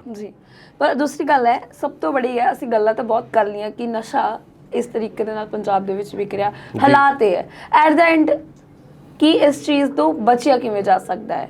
ਤੁਹਾਨੂੰ ਸਭ ਤੋਂ ਬੜੀ ਸਮੱਸਿਆ ਪੰਜਾਬ ਦੀ ਵੀ ਇਸ ਚੀਜ਼ ਤੋਂ ਨਿਕਲਣਾ ਕਿਵੇਂ ਹੈ? ਦੇਖੋ ਜੀ, ਹੁਣ ਕਰ ਤਾਂ ਸਰਕਾਰ ਹੀ ਸਕਦੀ ਆ ਜੀ। ਜੇ ਸਰਕਾਰ ਜਿਹੜੀਆਂ ਵੱਡੀਆਂ ਮੱਛੀਆਂ ਨਾ ਉਹਨਾਂ ਨੂੰ ਫੜ ਲਵੇ ਤੇ ਇਹ ਮਸਲੇ ਆਪਣੇ ਆਪ ਹੱਲ ਹੋ ਜਾਂਦੇ ਨੇ। ਭਾਵੇਂ ਥੱਲੇ ਵੀ ਪਿੰਡ ਦੇ ਵਿੱਚ ਵੀ ਨਸ਼ਾ ਵਿਕਦਾ ਨਾ, ਉਹਦੇ ਵੀ ਪਿੱਛੇ ਕਿਤੇ ਨਾ ਕਿਤੇ ਜਾਂ ਕੋਈ ਪੁਲਿਸ ਮੁਲਾਜ਼ਮ ਜਾਂ ਕੋਈ ਰਾਜਨੇਤਾ ਹੁੰਦਾ ਜਾਂ ਕੋਈ ਪਿੰਡ ਦਾ ਜਿਹੜਾ ਰਸੂਖਵਾਨ ਬੰਦਾ ਉਹਨੂੰ ਬਚਾ ਰਿਹਾ ਹੁੰਦਾ। ਤੇ ਜੇ ਉਹ ਆਪਣੇ ਆਪ ਹੀ ਸਮਝਣ ਵੀ ਜਿਹੜੀ ਇਹ ਨਸ਼ੇ ਦੀ ਅੱਗ ਸਾਡੇ ਘਰ ਤੱਕ ਵੀ ਪਹੁੰਚ ਸਕਦੀ ਆ, ਤਾਂ ਇਸ ਪਾਸੇ ਤੋਂ ਸੋਚ ਕੇ ਉਹ ਇਹਨਾਂ ਤੋਂ ਦੂਰ ਹੋ ਸਕਦੇ। ਜਿਹਨਾਂ ਨੂੰ ਕੋਈ ਛਡਾਉਣ ਵਾਸਤੇ ਨਾ ਜਾਵੇ ਤਾਂ ਫਿਰ ਆਪਣੇ ਆਪ ਹੀ ਜਿਹੜੇ ਬੰਦੇ ਨੇ ਉਹ ਕਾਨੂੰਨ ਦੀ ਜਿਹੜਾ ਗਿਰਫਤ ਦੇ ਵਿੱਚ ਆ ਜਾਣੇ ਨੇ। ਤੇ ਬਾਕੀ ਕੱਲ ਸਰਕਾਰ ਸਖਤਾਈ ਕਈ ਵਾਰ ਕਰ ਦਿੰਦੀ ਆ, ਪਰ ਥੱਲੇ ਉਹ ਸਖਤਾਈ ਨਹੀਂ ਹੁੰਦੀ, ਤੇ ਤਾਂ ਕਰਕੇ ਇਹ ਸਾਰਾ ਕੁਝ ਵੀ ਆ। ਦੂਸਰੀ ਗੱਲ ਆ ਵੀ ਆਪਣਾ ਐਜੂਕੇਸ਼ਨ ਢਾਂਚਾ ਬਦਲਣ ਦੀ ਲੋੜ ਆ। ਉਹਦੇ ਵਿੱਚ ਬੱਚਿਆਂ ਨੂੰ ਚੰਗੀ ਵਧੀਆ ਸਿੱਖਿਆ ਦੇਣ ਦੀ ਲੋੜ ਆ ਵੀ ਸਾਡੇ ਬੱਚੇ ਇਸ ਵਾਸਤੇ ਨਾ ਜਾਂ ਇਸ ਪਾਸੇ ਜਾਣ ਨਾ। ਤੇ ਦੂਸਰੀ ਗੱਲ ਆ ਵੀ ਜੇ ਕੋਈ ਚੀਜ਼ ਵੇਖੋ ਬਾਜ਼ਾਰ 'ਚ ਮਿਲੂਗੀ ਨਾ ਤੇ ਕਿਹਨੇ ਖਾਣੀ ਕਿੱਥੋਂ ਆ? ਅਸਲ ਬਾਜ਼ਾਰ 'ਚ ਮਿਲ ਜਾ ਨਸ਼ਾ ਤਾਂ ਹੀ ਆ ਨਾ। ਤੇ ਇਹ ਉਹ ਤੇ ਕੰਟਰੋਲ ਸਰਕਾਰ ਕਰੇ, ਬਿਲਕੁਲ ਪਾਬੰਦੀ ਲਾਵੇ। ਨਸ਼ਾ ਪੰਜਾਬ ਦੇ ਵਿੱਚ ਜਿਹੜਾ ਖਤਰਨਾਕ ਜਿਹੜਾ ਸਿੰਥੈਟਿਕ ਡਰੱਗ ਵਿਕ ਰਹੀ ਆ, ਤੇ ਆਪਣੇ ਆਪ ਹੀ ਨੌਜਵਾਨ ਜਿਹੜੇ ਉਸ ਤੋਂ ਜਿਹੜਾ ਮੂੰਹ ਮੋੜ ਲੈਣਗੇ। ਤੇ ਸਰਕਾਰਾਂ ਨੂੰ ਕੰਮ ਬੜੀ ਤੇਜ਼ੀ ਦੇ ਨਾਲ, ਬੜੀ ਸ਼ਕਤੀ ਦੇ ਨਾਲ, ਇੱਛਾ ਸ਼ਕਤੀ ਨਾਲ ਕਰਨੇ ਚਾਹੀਦੇ ਆ, ਕਿਉਂਕਿ ਜਿਹੜੇ ਨਸ਼ਾ ਤਸਕਰ ਹੈ ਨਾ ਉਹ ਉਹਨਾਂ ਨੂੰ ਮੁਨਾਫਾ ਇਹਦੇ ਵਿੱਚ ਬਹੁਤ ਜ਼ਿਆਦਾ, ਤੇ ਉਹ ਫਿਰ ਪੈਸੇ ਦਾ ਵੀ ਆਪਦਾ ਅਸਰ ਸੁਖ ਵਰਤਦੇ ਆ, ਉਹ ਆਪਦੀ ਸਿਆਸੀ ਪਹੁੰਚ ਵੀ ਵਰਤਦੇ ਆ, ਹਰੇਕ ਪਾਸੋਂ ਟਿੱਲ ਲਾਉਂਦੇ ਆ। ਤੇ ਉਹਨਾਂ ਦੇ ਨਾਲ ਜਿਹੜਾ ਸਰਕਾਰ ਕਈ ਵਾਰ ਮੱਥਾ ਜਾਣਦਿਆਂ ਹੋਇਆਂ ਵੀ ਨਹੀਂ ਲਾਉਂਦੀ ਹੈਗੀ, ਪਰ ਕਿਸੇ ਨਾ ਕਿਸੇ ਨੂੰ ਤਾਂ ਮੈਦਾਨ ਦੇ ਵਿੱਚ ਆਉਣਾ ਹੀ ਪਊਗਾ। ਔਰ ਪਨੂ ਸਾਹਿਬ, ਮੇਰਾ ਮਤਲਬ ਕਿ ਮੈਨੂੰ ਪਰਸਨਲੀ ਇਹ ਲੱਗਦਾ ਹੈ ਕਿ ਜੇਕਰ ਅਸੀਂ ਇਸ ਪੰਜਾਬ ਦੀ ਸਮੱਸਿਆ ਨੂੰ ਹੱਲ ਕਰਨਾ ਹੈ ਤਾਂ ਸਭ ਤੋਂ ਅਹਿਮ ਰੋਲ ਸਰਕਾਰਾਂ ਦਾ ਪੱਲਾ ਤਾਂ ਅਸੀਂ ਛੱਡ ਹੀ ਦਈਏ ਕਿ ਸਰਕਾਰ ਕੁਝ ਕਰੇਗੀ ਤਦ ਇਹ ਚੀਜ਼ ਦਾ ਸੋਲੂਸ਼ਨ ਹੋਏਗਾ। ਸਭ ਤੋਂ ਪਹਿਲਾਂ ਤਾਂ ਨੌਜਵਾਨਾਂ ਨੂੰ ਆਪਣਾ ਮੈਂਟਲੀ ਇੰਨਾ ਸਟਰੋਂਗ ਹੋਣਾ ਚਾਹੀਦਾ ਕਿ ਅਸੀਂ ਇਸ ਰਾਹੀਂ ਪਈਏ ਹੀ ਨਾ। ਜੇ ਸਾਡੀ ਸੰਗਤ ਵੀ ਅਜਿਹੀ ਹੈ ਤਾਂ ਸੰਗਤ ਨੂੰ ਸੁਧਾਰਨੇ ਦੇ ਅਸੀਂ ਯੋਗ ਬਣੀਏ ਕਿ ਸਾਡੇ ਨਾਲ ਬੈਠੇ ਹੋਏ ਲੋਕ ਸਾਡੀ ਗੱਲਾਂ ਤੋਂ ਪ੍ਰਭਾਵਿਤ ਹੋਣ, ਨਾ ਕਿ ਅਸੀਂ ਉਹਨਾਂ ਦੇ ਰੰਗ ਦੇ ਵਿੱਚ ਰੰਗੀਏ। ਤੇ ਦੂਸਰੀ ਗੱਲ ਇਹ, ਤੁਸੀਂ ਜਿਵੇਂ ਕਿ ਐਜੂਕੇਸ਼ਨ ਸਿਸਟਮ ਦੀ ਗੱਲ ਕੀਤੀ ਹੈ ਕਿ ਐਜੂਕੇਸ਼ਨ ਸਿਸਟਮ ਨੂੰ ਇੰਨਾ ਜ਼ਿਆਦਾ ਸਟਰੋਂਗ ਬਣਾਇਆ ਜਾਵੇ ਕਿ ਬੱਚਿਆਂ ਨੂੰ ਕਿ ਸਟਾਰਟਿੰਗ ਦੇ ਵਿੱਚ ਹੀ ਸਿੱਖਿਆ ਦਿੱਤੀ ਜਾਵੇ। ਪਰ ਦੂਸਰੀ ਗੱਲ ਇਹ ਵੀ ਹੈ ਕਿ ਟਾਈਮ ਟੂ ਟਾਈਮ ਟੀਚਰਸ ਇਸ ਚੀਜ਼ ਨੂੰ ਮੋਰਚੇ ਦੀ ਤਰ੍ਹਾਂ ਲੈਣ ਕਿ ਜੇਕਰ ਅਸੀਂ ਗੱਲ ਕਰ ਲਈਏ ਨਾ, ਪ੍ਰਾਇਮਰੀ ਸਕੂਲ ਦਾ ਬੱਚਾ ਹੋਵੇ, 4th 5th ਤੱਕ ਦਾ ਬੱਚਾ ਹੋਵੇ, ਜੇਕਰ ਉਹਦੀ ਮਾਂ ਬੱਚੇ ਨੂੰ ਇਹ ਕਹਿੰਦੀ ਹੈ ਨਾ ਪੁੱਤ ਵੀ ਤੂੰ ਆਹ ਖਾ ਲੈ, ਤਾਂ ਬੱਚਾ ਨਹੀਂ ਖਾਏਗਾ। ਸਾਡੀ ਮੈਡਮ ਨੇ ਮਨਾ ਕੀਤਾ ਹੈ ਕਿ ਇਹ ਵਾਲੀ ਸਬਜ਼ੀ ਜਾਂ ਫਿਰ ਚਾਕਲੇਟ ਖਾਣ ਦੇ ਨਾਲ ਦੰਦਾਂ ਦੇ ਵਿੱਚ ਕੀੜੇ ਲੱਗ ਜਾਂਦੇ ਨੇ। ਪਰ ਜੇ ਅਸੀਂ ਇੰਨੀ ਕੁ ਗੱਲ ਚੁੱਕ ਲਈਏ ਕਿ ਬੱਚਾ ਕਹਿੰਦਾ ਹੈ ਕਿ ਨਹੀਂ ਨਹੀਂ ਮੇਰੀ ਮੈਡਮ ਨੇ ਮਨਾ ਕੀਤਾ ਹੋਇਆ, ਮੈਡਮ ਜੀ ਕਹਿੰਦੀ ਹੈ ਕਿ ਇਹ ਚੀਜ਼ ਨਹੀਂ ਕਰਨੀ ਹੈ, ਮੈਂ ਨਹੀਂ ਖਾਊਂਗਾ। ਪਰ ਜੇਕਰ ਉਹੀ ਮੈਡਮ ਇਹ ਕਹਿ ਦੇਵੇ ਕਿ ਤੁਸੀਂ ਇਸ ਚੀਜ਼ ਨੂੰ ਮਨਾ ਕਰ ਦਈਏ, ਤੁਸੀਂ ਡਰੱਗਸ ਨਹੀਂ ਲੈਣਾ, ਤੁਸੀਂ ਇਹ ਨਹੀਂ ਖਾਣਾ ਹੈ, ਤਾਂ ਬੱਚੇ ਦੇ ਮਾਈਂਡ ਦੇ ਉੱਪਰ ਕਿੰਨਾ ਜ਼ਿਆਦਾ ਅਸਰ ਹੋਏਗਾ, ਤਾਂ ਬੱਚਾ ਉਸ ਚੀਜ਼ ਵੱਲ ਰਾਹ ਹੀ ਨਹੀਂ ਪਏਗਾ। ਕਿ ਟੀਚਰਸ, ਮੈਨੂੰ ਇਹ ਲੱਗਦਾ ਹੈ ਕਿ ਇਸ ਚੀਜ਼ ਵਾਸਤੇ ਸਭ ਤੋਂ ਅਹਿਮ ਰੋਲ ਕਰ ਸਕਦੇ ਨੇ। ਸਕੂਲਸ ਦੇ ਵਿੱਚ ਪ੍ਰਾਇਮਰੀ ਟਾਈਮ ਤੋਂ ਹੀ ਇਸ ਚੀਜ਼ ਦੇ ਬਾਰੇ ਐਜੂਕੇਸ਼ਨ ਦੇਣੀ ਚਾਹੀਦੀ ਬੱਚਿਆਂ ਦੇ ਲਈ। ਬਕਾਇਦਾ ਸਕੂਲਸ ਦੇ ਵਿੱਚ ਜਿਹੜੇ 4th 5th ਤੋਂ ਲੈ ਕੇ ਜਾਂ ਫਿਰ 7th 8th ਵਾਲੇ ਬੱਚੇ ਹੈ, ਉਹਨਾਂ ਨੂੰ ਮੂਵੀਜ਼ ਦਿਖਾਣੀ ਚਾਹੀਦੀ ਕਿ ਨਸ਼ਾ ਕਰਨ ਨਾਲ ਸਭ ਤੋਂ ਜ਼ਿਆਦਾ ਕੀ ਪ੍ਰਭਾਵ ਪੈਂਦਾ ਹੈ, ਇੱਕ ਪਰਿਵਾਰ ਦੀ ਜਿਹੜੀ ਕਹਿ ਲਈਏ ਕਿ ਇੱਕ ਢਾਂਚਾ ਕਿਵੇਂ ਵਿਗੜਦਾ ਹੈ, ਕਿਸ ਤਰੀਕੇ ਦੇ ਨਾਲ ਪਰਿਵਾਰ ਹੈ ਵੱਧਦਾ ਤਾਂ ਹੈ ਨਹੀਂ, ਘਟਦਾ ਹੀ ਜਾਂਦਾ, ਗਰੀਬੀ ਦੀ ਰੇਖਾ ਤੋਂ ਵੀ ਹੇਠ ਆ ਜਾਂਦਾ ਹੈ, ਕਿਵੇਂ ਫਿਰ ਮਾਂ-ਬਾਪ ਸੁਸਾਈਡ ਕਰਨ ਤੱਕ ਹੋ ਜਾਂਦੇ। ਕਦੀ ਕਦੀ ਤਾਂ ਅਜਿਹੇ ਹਾਲਾਤ ਵੀ ਬਣ ਜਾਂਦੇ ਨੇ ਕਿ ਜਿਹੜੇ ਮਾਂ-ਬਾਪ ਆਪਣੇ ਉਸ ਬੱਚੇ ਨੂੰ ਖੁਦ ਹੀ ਜ਼ਹਿਰ ਦਿੰਦੇ ਨੇ ਕਿ ਇਹ ਸਾਤੋਂ ਜੇ ਇਹਨੂੰ ਨਸ਼ਾ ਨਾ ਦਈਏ ਤਾਂ ਇਹਨੇ ਫੇਰ ਵੀ ਮਰਨਾ, ਜੇ ਦੇ ਦਈਏ ਤਦ ਵੀ ਮਰਨਾ ਹੈ, ਕਿ ਅਸੀਂ ਖੁਦ ਹੀ ਆਪਣੇ ਆਪ ਜ਼ਹਿਰ ਦੇ ਕੇ ਇਹਨੂੰ ਮਾਰ ਦਈਏ। ਹਾਂ ਬਿਲਕੁਲ, ਜੇ ਸਰਕਾਰ ਐਜੂਕੇਸ਼ਨ ਦੇ ਵਿੱਚ ਇਸ ਤਰ੍ਹਾਂ ਕਰੇ ਤੇ ਕਾਫੀ ਜਿਹੜਾ ਸੁਧਾਰ ਹੋ ਸਕਦਾ। ਹੁਣ ਜਿਹੜੇ ਪ੍ਰਾਈਵੇਟ ਸਕੂਲ ਨੇ ਉਹਨਾਂ 'ਚ ਤਾਂ ਸਿਲੇਬਸ ਹੀ ਇੰਨੇ ਨੇ ਤੇ ਬਸਤਿਆਂ ਦੇ ਬਹੁਤ ਥੱਲੇ ਬੱਚੇ ਦੱਬੇ ਰਹਿੰਦੇ ਨੇ ਤੇ ਮੈਨੂੰ ਲੱਗਦਾ ਵੀ ਟੀਚਰਾਂ ਕੋਲੇ ਟਾਈਮ ਹੀ ਨਹੀਂ ਹੁੰਦਾ ਸਿਲੇਬਸ ਤੋਂ ਇਲਾਵਾ। ਤੇ ਜਿਹੜੀ ਸਰਕਾਰੀ ਸਕੂਲ ਨੇ ਉਹਨਾਂ ਦੇ ਵਿੱਚ ਜਿਹੜੀਆਂ ਇੰਨੀਆਂ ਡਾਕਾਂ, ਇੰਨਾ ਕੁਝ ਸਰਕਾਰ ਅਧਿਆਪਕਾਂ ਨੂੰ ਉਲਝਾ ਕੇ ਰੱਖਦੀ ਹੈ ਨਾ, ਵੀ ਜਿਹੜਾ ਉਹਨਾਂ ਦਾ ਵਧੀਆ ਸਮਾਂ ਹੁੰਦਾ ਜਿਹੜਾ ਬੱਚਿਆਂ ਤੇ ਲਾ ਸਕਦੇ ਹੁੰਦੇ ਆ। ਅਧਿਆਪਕ ਤੋਂ ਤਾਂ ਸਿਰਫ ਪੜ੍ਹਾਉਣ ਦਾ ਕੰਮ ਹੀ ਲੈਣਾ ਚਾਹੀਦਾ, ਬਾਕੀ ਜਿਹੜੇ ਕੰਮ ਆ ਜੇ ਸਰਕਾਰ ਬੰਦ ਕਰ ਦੇਵੇ ਤੇ ਟੀਚਰ ਚੰਗੀ ਤਰ੍ਹਾਂ ਵਧੀਆ ਤਰ੍ਹਾਂ ਸਮਝਾ ਸਕਦੇ ਆ ਬੱਚਿਆਂ ਨੂੰ। ਤੇ ਵਾਕਈ ਮੈਂ ਤਾਂ ਕਹਿੰਦਾ ਵੀ ਇਹ ਜਿਹੜਾ ਨਸ਼ਿਆਂ ਵਾਲਾ ਵਾ ਇਹ ਟੌਪਿਕ ਜਿਹੜਾ ਨਾ ਬੱਚਿਆਂ ਨੂੰ ਸਮਝਾਉਣ ਦਾ, ਇਹ ਉਹਨਾਂ ਦੇ ਸਿਲੇਬਸ ਦੇ ਵਿੱਚ ਹੀ ਹੋਣਾ ਚਾਹੀਦਾ ਤਾਂ ਕਿ ਸਾਰੇ ਬੱਚਿਆਂ ਨੂੰ ਸਮਝਾਇਆ ਜਾਵੇ। ਤੇ ਮੈਨੂੰ ਲੱਗਦਾ ਵੀ ਜਿਹੜੇ ਧਾਰਮਿਕ ਲੋਕ ਸਾਡੇ ਨੇ, ਹਰੇਕ ਪਿੰਡ ਦੇ ਵਿੱਚ ਗੁਰਦੁਆਰਾ, ਮੰਦਿਰ, ਸਾਰਾ ਕੁਝ ਬਣੇ ਹੋਏ ਨੇ, ਜਾਂ ਕਿਤੇ ਸੰਤ ਮਹਾਂਪੁਰਸ਼ ਬੈਠੇ ਹੋਏ ਨੇ, ਜੇ ਉਹ ਇੱਕ ਕਮਾਂਡ ਸੰਭਾਲ ਲੈਣ ਪਿੰਡਾਂ ਦੇ ਵਿੱਚ ਪ੍ਰਚਾਰ ਕਰਨ ਦੀ, ਤੇ ਮੈਨੂੰ ਲੱਗਦਾ ਕਾਫੀ ਜਿਹੜੀ ਸੋਲੂਸ਼ਨ ਨਿਕਲ ਆਉਂਦਾ। ਹੁਣ ਜੇ ਆ ਬੰਨਾਂ ਦਾ ਵੇਖਿਆ, ਉਧਰ ਸਾਡੇ ਸਰਿਆਲੀ ਵਾਲੇ ਸੰਤ ਨੇ, ਉਹ ਵੀ ਬੰਨ ਤੇ ਲੱਗੇ ਰਹੇ ਨੇ, ਉਹਨਾਂ ਵੀ ਬਹੁਤ ਵੱਡਾ ਯੋਗਦਾਨ ਪਾਇਆ। ਇਧਰੋਂ ਸੰਤ ਬਲਵੀਰ ਸਿੰਘ ਸੀਚੇਵਾਲ ਸੀਗੇ। ਤੇ ਜੇ ਸਾਰੇ ਸੰਤ ਹੀ, ਜਿੰਨੇ ਮਹਾਂਪੁਰਸ਼ ਨੇ ਪੰਜਾਬ ਦੇ ਵਿੱਚ, ਜਿੰਨੇ ਡੇਰੇ ਨੇ, ਜਿੰਨੇ ਗੁਰਦੁਆਰੇ ਨੇ, ਸਾਰੇ ਉਹਨਾਂ ਦੇ ਗ੍ਰੰਥੀ ਸਿੰਘ ਆ ਜਾਂ ਜਿਹੜੇ ਮੰਦਿਰ ਦੇ ਪੁਜਾਰੀ ਨੇ, ਉਹ ਲੋਕਾਂ ਨੂੰ ਸਮਝਾਉਣ ਨੂੰ ਤੁਰ ਪੈਣ, ਤੇ ਮੈਨੂੰ ਲੱਗਦਾ ਵੀ ਇਹ ਜਿਹੜੀ ਸਮੱਸਿਆ ਥੋੜੇ ਸਮੇਂ ਦੇ ਵਿੱਚ ਹੀ ਹੱਲ ਹੋ ਸਕਦੀ ਆ। ਪਰ ਇੱਧਰ ਧਿਆਨ ਨਹੀਂ ਦਿੱਤਾ ਜਾ ਰਿਹਾ ਇਹਨੂੰ। ਕੋਈ ਸਰਕਾਰਾਂ ਦੇ ਛੁੱਟਦੇ ਵੀ ਸਰਕਾਰਾਂ ਕਰਨਗੀਆਂ, ਅਸੀਂ ਕੀ ਲੈਣਾ। ਨਾਲ ਇਹ ਨਾ ਹੋਵੇ ਵੀ ਅਸੀਂ ਪ੍ਰਚਾਰ ਕਰੀਏ ਨਸ਼ੇ ਦਾ, ਜਿਵੇਂ ਉਹ ਇੱਕ ਝੋਟਾ ਸੀਗਾ ਪ੍ਰਚਾਰ ਕਰ ਰਿਹਾ ਸੀਗਾ ਤੇ ਉਹਨੂੰ ਸਰਕਾਰ ਨੇ ਕਈ ਕੇਸਾਂ ਦੇ ਵਿੱਚ ਫਸਾ ਲਿਆ, ਤੇ ਲੋਕੀ ਡਰਦੇ ਹੀ ਫਿਰ ਹਿੰਮਤ ਨਹੀਂ ਕਰਦੇ ਵੀ ਜੇ ਅਸੀਂ ਪ੍ਰਚਾਰ ਕੀਤਾ ਵੀ ਨਸ਼ੇ ਨਾ ਵਰਤੋ ਤੇ ਜਿਹੜੇ ਨਸ਼ੇ ਵੇਚਣ ਵਾਲੇ ਨੇ ਉਹ ਸਾਡੇ ਗੱਲ ਪੈਣਗੇ ਜਾਂ ਸਾਡਾ ਕੋਈ ਨਾ ਕੋਈ ਨੁਕਸਾਨ ਕਰਨਗੇ। ਇਹ ਵੀ ਜਿਹੜੀ ਮਾਨਸਿਕਤਾ ਪੰਜਾਬ ਦੇ ਵਿੱਚ ਪਾਈ ਜਾ ਰਹੀ ਆ, ਇਸ ਕਰਕੇ ਫਿਰ ਕੋਈ ਉਸ ਪਾਸੇ ਜ਼ਿਆਦਾ ਕਦਮ ਨਹੀਂ ਚੁੱਕ ਰਿਹਾ ਜੀ। ਪਰ ਸਭ ਅੱਗੇ ਅਸੀਂ ਪੁਰਾਣੇ ਸਮੇਂ ਦੇ ਵਿੱਚ ਇਹ ਦੇਖਦੇ ਹੁੰਦੇ ਸੀ, ਪਿੰਡਾਂ ਦੇ ਵਿੱਚ ਸੱਥਾਂ ਲੱਗਦੀਆਂ ਹੁੰਦੀਆਂ ਸੀ ਕਿ ਜਿਹੜੇ ਸਿਆਣੇ ਹੁੰਦੇ ਨੇ, ਚਾਹੇ ਉਹ ਤਾਸ਼ ਵੀ ਖੇਡਦੇ ਹੁੰਦੇ ਸੀ, ਗੱਲਾਂ ਦੇ ਵਿੱਚ ਉਸ ਟਾਈਮ ਤੇ ਗਰੁੱਪ ਬਣਾ ਲੈਣਾ, ਸ਼ਾਮ ਨੂੰ ਨੌਜਵਾਨ ਨੇ ਵੀ ਉੱਥੇ ਆ ਜਾਣਾ, ਕਦੀ ਕਬੱਡੀ ਦਾ ਮੈਚ ਕਰਵਾ ਲੈਣਾ, ਜਾਂ ਫਿਰ ਕਹਿ ਲਈਏ ਕਦੀ ਹੈ ਨਾ ਵੀ ਤਾਸ਼ ਦੀ ਬਾਜੀ ਦੇ ਵਿੱਚ ਹੀ ਚੱਲ ਪੈਂਦੇ ਸੀਗੇ। ਚਲੋ ਅਸੀਂ ਬੈਠੇ ਆ, ਗੱਲਾਂ ਆਪਸ ਦੇ ਵਿੱਚ ਹੁੰਦੀਆਂ ਸੀ। ਉਸ ਟਾਈਮ ਬਜ਼ੁਰਗ ਬੈਠੇ ਦੇ ਵਿੱਚ ਅਣਜਾਣੇ ਦੇ ਵਿੱਚ ਅਜਿਹੀਆਂ ਗੱਲਾਂ ਸਿਖਾ ਦਿੰਦੇ ਸੀ ਸਾਡੀ ਨੌਜਵਾਨ ਪੀੜ੍ਹੀ ਨੂੰ। ਸ਼ਾਇਦ ਉਸ ਦੇ ਵਿੱਚ ਕਮੀ ਆ ਗਈ ਹੈ ਕਿ ਸ਼ਾਇਦ ਆਇਲਸ ਕਰਕੇ ਬੱਚੇ ਬਾਹਰ ਜਾਣ ਲੱਗ ਪਿਆ, ਜਾਂ ਬੱਚੇ ਇੰਨੇ ਜ਼ਿਆਦਾ ਆਪਣੇ ਆਪ ਨੂੰ ਮਾਡਰਨ ਕਹਿਣ ਲੱਗ ਪਿਆ ਕਿ ਯੂਨੀਵਰਸਿਟੀਜ਼ ਦੇ ਵਿੱਚ ਜਾ ਕੇ ਪੱਬ ਦੇ ਵਿੱਚ ਡਾਂਸ ਕਰਨਾ ਜ਼ਿਆਦਾ ਜ਼ਰੂਰੀ ਸਮਝਦੇ ਆ, ਬੈਠ ਕੇ ਮਹਿਫਲਾਂ ਦੇ ਵਿੱਚ ਬੈਠਣਾ ਜ਼ਿਆਦਾ ਜ਼ਰੂਰੀ ਸਮਝਦੇ ਆ, ਚਾਹੇ ਬਜ਼ੁਰਗਾਂ ਦੇ ਨਾਲ ਸਮਾਂ ਬਿਤਾਉਣਾ ਘੱਟ। ਹਾਂ ਬਿਲਕੁਲ, ਉਹ ਕਿਸੇ ਟਾਈਮ ਤੇ ਜਿਹੜੀਆਂ ਸੱਥਾਂ ਸੀ ਪਿੰਡਾਂ ਦੇ ਵਿੱਚ, ਉਹਦਾ ਬੜਾ ਅਹਿਮ ਰੋਲ ਹੁੰਦਾ ਸੀਗਾ।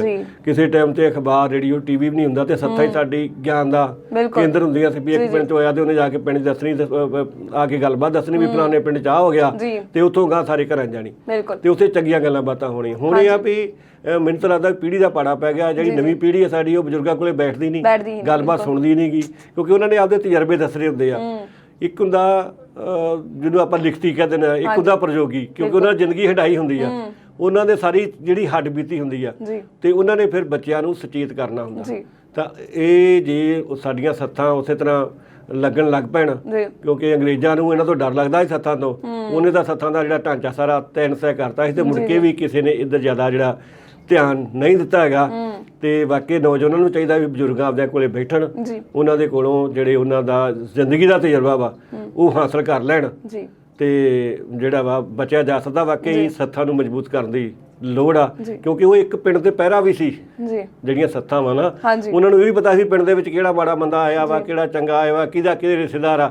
ਤੇ ਇੱਕ ਹਿਸਾਬ ਆਪਣੇ ਆਪ ਹੀ ਜਿਹੜੀ ਸਾਡੀ ਸਮਾਜੀ ਕੈਮਰਾ ਸੀ ਨਾ, ਸਮਾਜੀ ਅੱਖ ਸੀਗੀ, ਜੀ ਉਹ ਬਾਹਰਲੇ ਆਏ ਗਏ ਲੋਕਾਂ ਤੇ ਲੱਗੀ ਰਹਿੰਦੀ ਸੀਗੀ, ਜੀ ਜਿਹੜੀ ਕਿ ਹੁਣ ਨਹੀਂ ਹੈਗੀ। ਹੁਣ ਜਿਹੜੇ ਬਜ਼ੁਰਗਾਂ ਦਾ ਖੁੰਡਾ ਕਾਇਮ ਨਹੀਂ ਰਹਿ ਗਿਆ, ਜੀ ਤੇ ਉਹ ਜੇ ਬੱਚੇ ਨੂੰ ਸਮਝਾਉਣ ਵੀ ਲੱਗਦੇ ਨੇ ਤੇ ਕਈ ਤਰ੍ਹਾਂ ਦੇ ਕਾਨੂੰਨ ਅੜਿਚਣ ਬਣ ਜਾਂਦੇ ਨੇ। ਹੁਣ ਜੇ ਟੀਚਰਾਂ ਦੀ ਤੁਸੀਂ ਸਕੂਲ ਦੀ ਗੱਲਬਾਤ ਕੀਤੀ ਆ, ਹਾਂਜੀ ਜਦੋਂ ਸਾਡੇ ਵੇਲੇ ਸੀ ਅਸੀਂ ਪੜ੍ਹਦੇ ਹੁੰਦੇ ਸੀਗੇ, ਜੇ ਕਿਸੇ ਬੱਚੇ ਨੇ ਗਲਤੀ ਨਹੀਂ ਕੀਤੀ ਟੀਚਰ ਉਹ ਭੁਗਤ ਸਵਾਰਦੇ ਹੁੰਦੇ ਸੀ। ਜੀ ਹੁਣ ਤਾਂ ਉਸੇ ਵੇਲੇ ਟੀਚਰ ਤੇ ਕੇਸ ਦਰਜ ਹੋ ਜਾਂਦਾ ਜੀ। ਬਿਲਕੁਲ। ਮੈਨੂੰ ਚੰਗੀ ਤਰ੍ਹਾਂ ਪਤਾ ਵੀ ਮੈਂ 6ਵੀਂ ਦੇ ਵਿੱਚ ਫਤਿਹਗੜ੍ਹ ਸਭਰਾ ਸਕੂਲ ਦੇ ਵਿੱਚ ਅਸੀਂ ਜਾ ਕੇ ਦਾਖਲਾ ਲਿਆ। ਜੀ ਉੱਥੇ ਕਿਸੇ ਮੁੰਡੇ ਨੇ ਜਿਹੜਾ ਸਾਡੇ ਤੋਂ ਅੱਗੇ ਸੀਗੇ ਜੀ। 7ਵੀਂ 8ਵੀਂ ਦਾ ਜੀ ਗਲਤੀ ਕੀਤੀ ਜੀ। ਵੀ ਕਿਸੇ ਲੜਕੀ ਦਾ ਨਾ ਇੱਟ ਤੇ ਨਾਂ ਲਿਖ ਕੇ ਰੱਖਤਾ, ਚੱਕੇ ਲੱਗੇ ਹੋਏ ਸੀ ਬਾਹਰ। ਉਹ ਅਗਲੇ ਦਿਨ ਹੌਲੀ ਹੌਲੀ ਪਤਾ ਲੱਗਦਾ ਲੱਗ ਗਿਆ। ਤੇ ਜਦੋਂ ਪ੍ਰੇਅਰ ਦੇ ਵਿੱਚ ਉਹ ਬੱਚਾ ਆਇਆ ਉਹ ਵੀ, ਜੀ ਤੇ ਸਾਰੇ ਟੀਚਰਾਂ ਨੇ ਦੱਸੀ ਵੀ ਆਹ ਗੱਲਬਾਤ ਹੋਈ ਆ ਤੇ ਮਾੜੀ ਗੱਲ ਆ। ਸਾਰੇ ਬੱਚਿਆਂ ਨੂੰ ਸਮਝਾਇਆ ਵੀ। ਬਿਲਕੁਲ। ਸਮਝਾਉਣ ਤੋਂ ਬਾਅਦ ਸਾਰੀਆਂ ਕਲਾਸਾਂ 'ਚ ਬੱਚੇ ਭੇਜਤੇ, ਉਹਨੂੰ ਬਿਠਾ ਲਿਆ ਬਾਹਰ। ਜੀ ਇੱਕ ਟੀਚਰ ਨੇ ਧਰੇਕ ਦੀ ਸੋਟੀ ਤੋੜੀ ਹਰੀ, ਜੀ ਉਹਦੀ ਉਹ ਭੁਗਤ ਸਵਾਰੀ ਵੀ ਜਿਹੜੀ ਆਪਾਂ ਜਿਹੜੇ ਦੂਜੇ ਬੱਚੇ ਵੇਖ ਕੇ ਤੇ ਤਰ੍ਹਾਂ ਕੰਮਦੇ ਸੀਗੇ। ਜੀ। ਅੱਜ ਹੈਗਾ ਜੀ ਤੁਸੀਂ ਬੱਚਿਆਂ ਨੂੰ ਉਹ ਜੀ ਤੁਸੀਂ ਚਾਈਲਡ ਲੇਬਰ ਕਰਾ ਲਿਆ, ਤੁਸੀਂ ਬੱਚਿਆਂ ਨੂੰ ਜੇ ਕਰਦਾ, ਤੁਸੀਂ ਪੇੜ ਵੀ ਨਹੀਂ ਮਾਰ ਸਕਦੇ। ਤੇ ਬੱਚੇ ਨੂੰ ਸਮਝਾਉਣਾ ਕਿ ਜੇ ਉਹ ਤਰ੍ਹਾਂ ਨਾ ਸਮਝੂਗਾ ਜੀ। ਤੇ ਮਾੜਾ ਮੋਟਾ ਸਮਝਾਉਣਾ ਪੈਂਦਾ ਸੀ। ਅੱਗੇ ਟੀਚਰ ਦਾ ਡਰ ਹੁੰਦਾ ਸੀ, ਹੁਣ ਇਸ ਪੱਖੋਂ ਜਿਹੜੇ ਟੀਚਰ ਦੇ ਡਰ ਵੀ ਖਤਮ ਹੋ ਗਿਆ, ਕਿਉਂਕਿ ਕਾਨੂੰਨ ਹੀ ਇਹੋ ਜਿਹੇ ਬਣ ਗਏ ਨੇ। ਤੇ ਇਸ ਕਰਕੇ ਵੀ ਬੱਚੇ ਜਿਹੜੇ ਸਾਡੇ ਵਿਗੜ ਰਹੇ ਨੇ। ਜੀ ਬਹੁਤ ਬਹੁਤ ਧੰਨਵਾਦ ਤੁਹਾਨੂੰ ਸਭ ਤਮਾਮ ਜਾਣਕਾਰੀ ਦੇ ਲਈ। ਪਿਆਰੇ ਦਰਸ਼ਕੋ, ਤੁਹਾਡਾ ਵੀ ਬੇਹੱਦ ਧੰਨਵਾਦ। ਤੁਸੀਂ ਸਾਨੂੰ ਸੁਣਿਆ ਹੈ, ਸਾਡੀ ਗੱਲਾਂ ਤੇ ਗੌਰ ਕੀਤਾ ਹੈ, ਤੇ ਇਸ ਦੇ ਨਾਲ ਹੀ ਮੈਨੂੰ ਦਿਓ ਇਜਾਜ਼ਤ। ਪਰ ਬਹੁਤ ਗੰਭੀਰ ਮਸਲਾ ਹੈ ਪੰਜਾਬ ਦੇ ਵਿੱਚ ਨਸ਼ਾ, ਜਿਸ ਨੇ ਮੈਂ ਅਕਸਰ ਇਹ ਕਹਿੰਦੀ ਹੁੰਦੀ ਹੈ ਕਿ ਨਸ਼ਾ ਜੋ ਹੈ ਪੰਜਾਬ ਨੂੰ ਜਾਂ ਫਿਰ ਕਿਸੇ ਵੀ ਘਰ ਨੂੰ ਕਦੀ ਬਸਾਉਂਦਾ ਨਹੀਂ ਹੈ, ਹਮੇਸ਼ਾ ਉਜਾੜੇ ਤੱਕ ਲੈ ਕੇ ਜਾਂਦਾ ਹੈ। ਚਾਹੇ ਉਹ ਕਰੋੜਪਤੀ ਦਾ ਪਰਿਵਾਰ ਹੋਵੇ, ਚਾਹੇ ਲੱਖਪਤੀ ਦਾ ਪਰਿਵਾਰ ਹੋ, ਜੇਕਰ ਨਸ਼ੇ ਦੀ ਕਹਿ ਲਈਏ ਕਿ ਇੱਕ ਹਲਕੀ ਜਿਹੀ ਵੀ ਚੰਗਿਆੜੀ ਘਰ ਦੇ ਵਿੱਚ ਵੜ ਜਾਂਦੀ ਹੈ ਤਾਂ ਉਹ ਵਿਅਕਤੀ ਰੋਡ ਤੱਕ ਆ ਜਾਂਦਾ ਹੈ, ਚਾਹੇ ਉਹ ਲੱਖਪਤੀ ਹੋਵੇ ਚਾਹੇ ਕਰੋੜਪਤੀ ਹੈ। ਇੱਕ ਸਾਡੇ ਅਦਾਰੇ ਵੱਲੋਂ ਵੀ ਤੁਹਾਨੂੰ ਸਾਰਿਆਂ ਨੂੰ ਅਪੀਲ ਹੈ ਕਿ ਨਸ਼ੇ ਨੂੰ ਹਮੇਸ਼ਾ ਤੋਂ ਹਮੇਸ਼ਾ ਨਾ ਕਰੋ। ਵੱਧ ਤੋਂ ਵੱਧ ਜਿਹੜੀ ਹੈ ਚੰਗੀਆਂ ਕਿਤਾਬਾਂ ਪੜ੍ਹੇ ਬੱਚੇ, ਚੰਗੇ ਲੋਕਾਂ ਕੋਲ ਬੈਠੇ ਚੰਗੇ ਵਿਚਾਰ ਦੇਣ, ਕਿ ਚੰਗਾ ਕੰਮ ਕਰੇ ਤਾਂ ਜੋ ਪੰਜਾਬ ਦੇ ਵਿੱਚ ਦੁਬਾਰਾ ਤੋਂ ਪੰਜਾਬ ਨੂੰ ਰੰਗਲਾ ਪੰਜਾਬ ਬਣਾਇਆ ਜਾ ਸਕੇ। ਧੰਨਵਾਦ, ਸਤਿ ਸ਼੍ਰੀ ਅਕਾਲ।